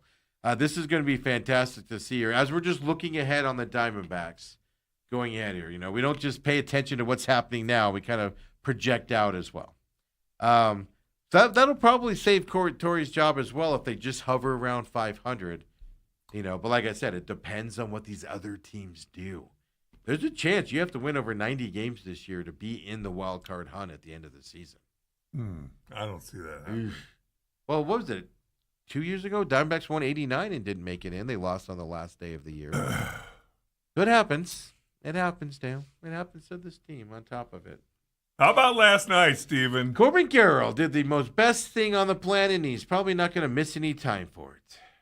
Unlike somebody else who gets, the air conditioner was a little chilly. Wow, you're really going to hang on to that after last night. My hamstrings tightened. That's so damn childish, Steve. Here's Corbin Carroll's home run yesterday, folks. I can't get enough of this. Now, this isn't getting enough play out there. If you missed it, Corbin Carroll at the plate. Good play today. Tries to split the gap in left center. Bader won't get there, and it's off the wall. Corbin might be thinking 3 here, and he's off and running. Corbin Carroll's got the triple. It bounces up the line. Here he comes. He's going to go all the way around.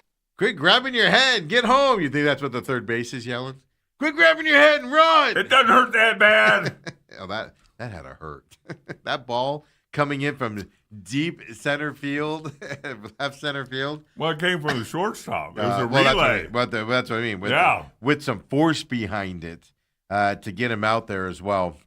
No, I just think that's fantastic. It just shows the hustle on this team. We talk about it a lot here. This team has hustle and no quit attitude. Then there's another guy on this team. But he came through last night, Dale. He came through. You texted me afterwards. Can't trade him. Here's Marte's walk-off if you did not see it last night. Second, Waldschmidt at first. Marte, a fly ball! Guess what? The Diamondbacks win it!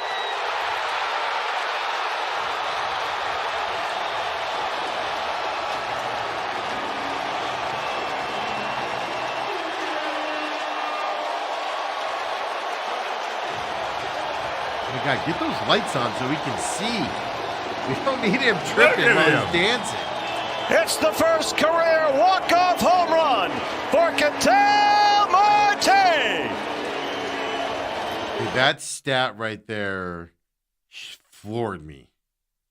First walk-off home run by Marte. Come on, Steve. Yeah, how many supposed to have? 10? Yeah. Good. One of the best hitters. One of the best hitters in baseball should have a bunch of them, Dale. Wow. No. Very interesting call earlier in the ninth inning. Waldschmidt. By the way, I saw the Arizona Diamondbacks. I don't mean to interrupt you, but I'll forget. The Diamondbacks social media page itself called him Waldy yesterday. Yeah. Oh, that's better than Waldo. Yeah, so whoever's calling Waldo, knock it off. Okay. I'm sorry to interrupt you, but I had to bring that up. Fine. They called him that. Yeah. But interesting call. The home plate umpire called catcher interference. Yeah. And awarded him first base. They went to replay, and it took like 8 different angles, and you literally see, like the last one, the bat nicked. Yeah. And I don't know how that home plate umpire saw that. I think or they heard that. It. I think they hear it. But he was very definitive. Yeah. Oh no, he was confident he had that call right. Yeah. And we're all sitting there watching the replay. I actually was watching it this morning because I didn't see that inning. I was asleep. But I was watching it this morning, and it's like, man, that guy's pretty confident, and we don't see it here.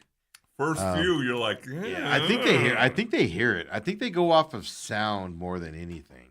I saw one in a I think it was might have been minor league. I saw one the other night where the ball obviously hit the elbow pad, but it sounded like it hit the bat. It was just a loud doom, like a bat sound, and the umpire said it was a foul ball, and it didn't go anywhere near the bat. That umpire didn't see it. He heard it. Right. And he was emphatic it was a foul ball, and they called it a foul ball, and he couldn't replay it and stuff like that. So I think they go mainly off of sound because of the speeds they're coming in at and things to that effect, for when it comes to that stuff. But no, I mean, that obviously got 2 guys on, which obviously led to the game-winning home run by Marte as well. No, it's great to see from Marte. I know I give him a hard time and stuff like that. Marte to me is like we talk about with Devin Booker. I love Devin Booker. I want him on the Suns. I want him to continue to be on the Suns. He doesn't play like a $60 million a year guy. You expect a $60 million guy to play. I feel that way about Marte.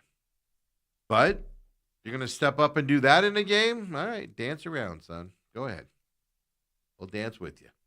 And you come back to win a game, to go a game above 500 against the Giants. So, Steve, I've got 2 business opportunities for you real quick before we go away. I want you to sleep on them today.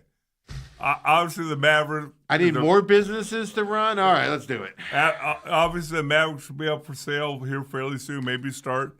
Maybe you could be the president and go. Yeah, are we doing? Check your couch cushions, Dale. We're going to need some money here.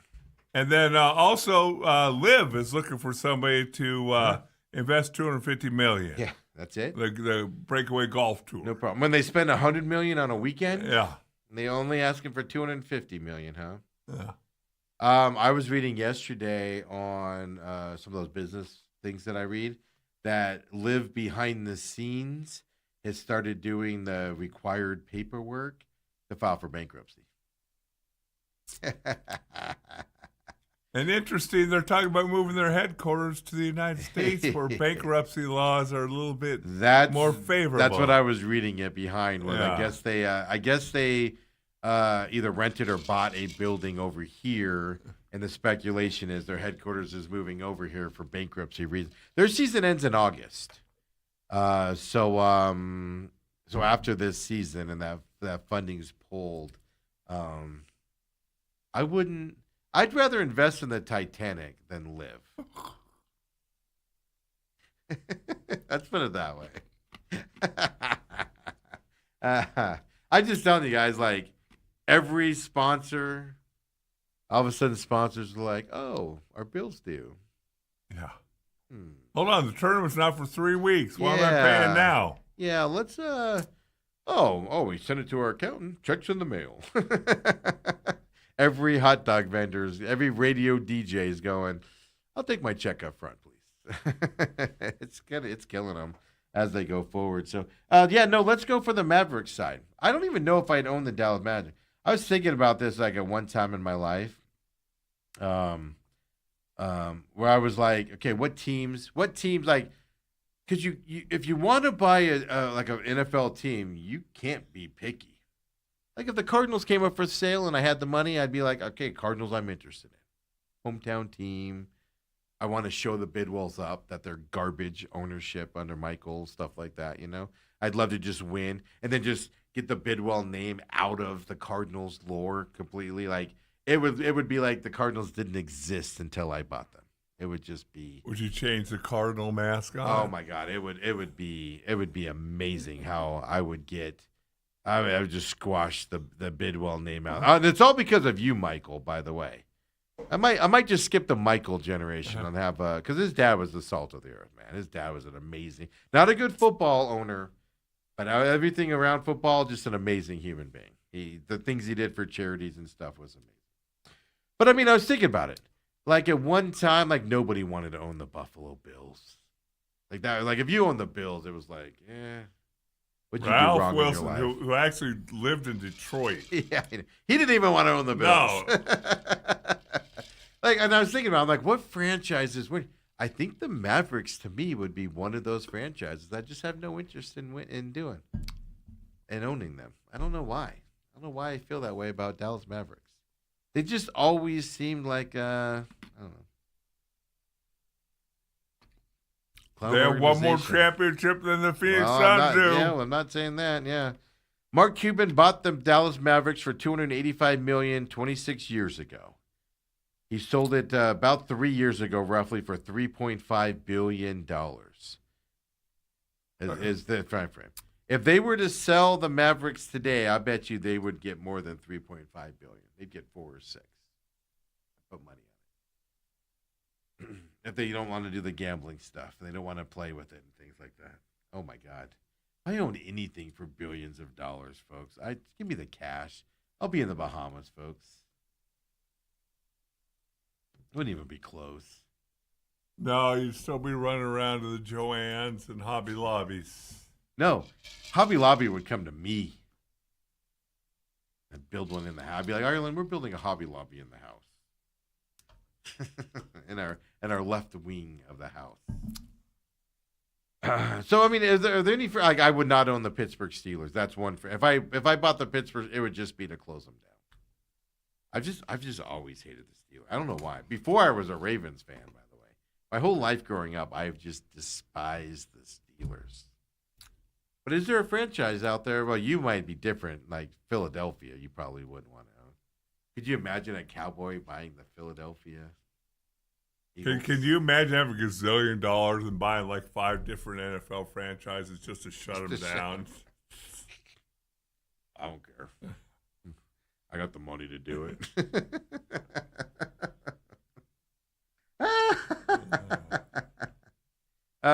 Folks, stay off drugs. Don't be like Rashi Rice out there. Ruin your life based off of that side as well. You wonder what the wake-up call is going to be, but let's hope it's... Well, that's the problem for young people. I mean, if it wasn't getting a slap on the wrist in the legal system before, I don't know what it is now. No. That's the problem, is he got a slap on the wrist and still didn't go through with it on that side. So, Dale, kid duty today? Graham has early release on this just brutal last week, pajama day and graduation and 1 o'clock dismissal. So that kindergarten graduation takes it out of the kids. Oh, did he put the tassel from right to left? They did make the self-made graduation cap. Did they? With their handprint on top. I'm telling you, man, you didn't support him. Now Graham's not going to graduate from high school someday, and he's going to be like, well, why do you care, Grandpop? Pop? You didn't even go to my kindergarten once, so why do you care if I graduate? It's Papa. Pop. No, Papa. That's what he calls you when he's around me. Yeah. He calls you Pop. I think I told that story really quick at SCA when I ran into him that one time for that one game. Brooke and Kendall and him and Beckett was there. Beckett wanted nothing to do with me. Smart girl. Your son-in-law's parents were in town. Yeah. So I got to meet his mom and I think it was a kid with her too. I don't know. Yeah, I think his sister. Is that what it was? Yeah. I just met. I didn't meet who his parents were, but met all them and everything. And I go. You tell your pop. You ran into me, and he goes, Pop, what? And I was like, oh, that's not gonna stick. I'm trying. He will correct you. I'm trying. He now calls you F-word Steve. Except he says it. We'll be back tomorrow, folks. Uncle Lou coming in tomorrow. No UFC this weekend, but plenty to talk about with last weekend's fight. Of course, NHL playoffs. We'll have game 1 in the books. Did he have an opinion on Ronda Rousey? Well, we talked about it when they announced it. That was a joke of a fight. I did not watch it. I refused to watch that stuff. 17 seconds. Steven, if she got you in an arm bar, it wouldn't last 17 seconds. Joko. She had to defend the payday and everything out. That's when you know it's a joke. I saw Netflix. People zoomed in on the crowd. They put a lot of lights in the crowd so it looked full. The lights moved so it looked like people were up there, and they were all empty seats on top of it. Could you imagine, though? God, you pay money to go see that garbage, and 17 seconds later you're sitting at home. Garbage out there. Folks, we'll see you tomorrow. Now you got me all upset, now.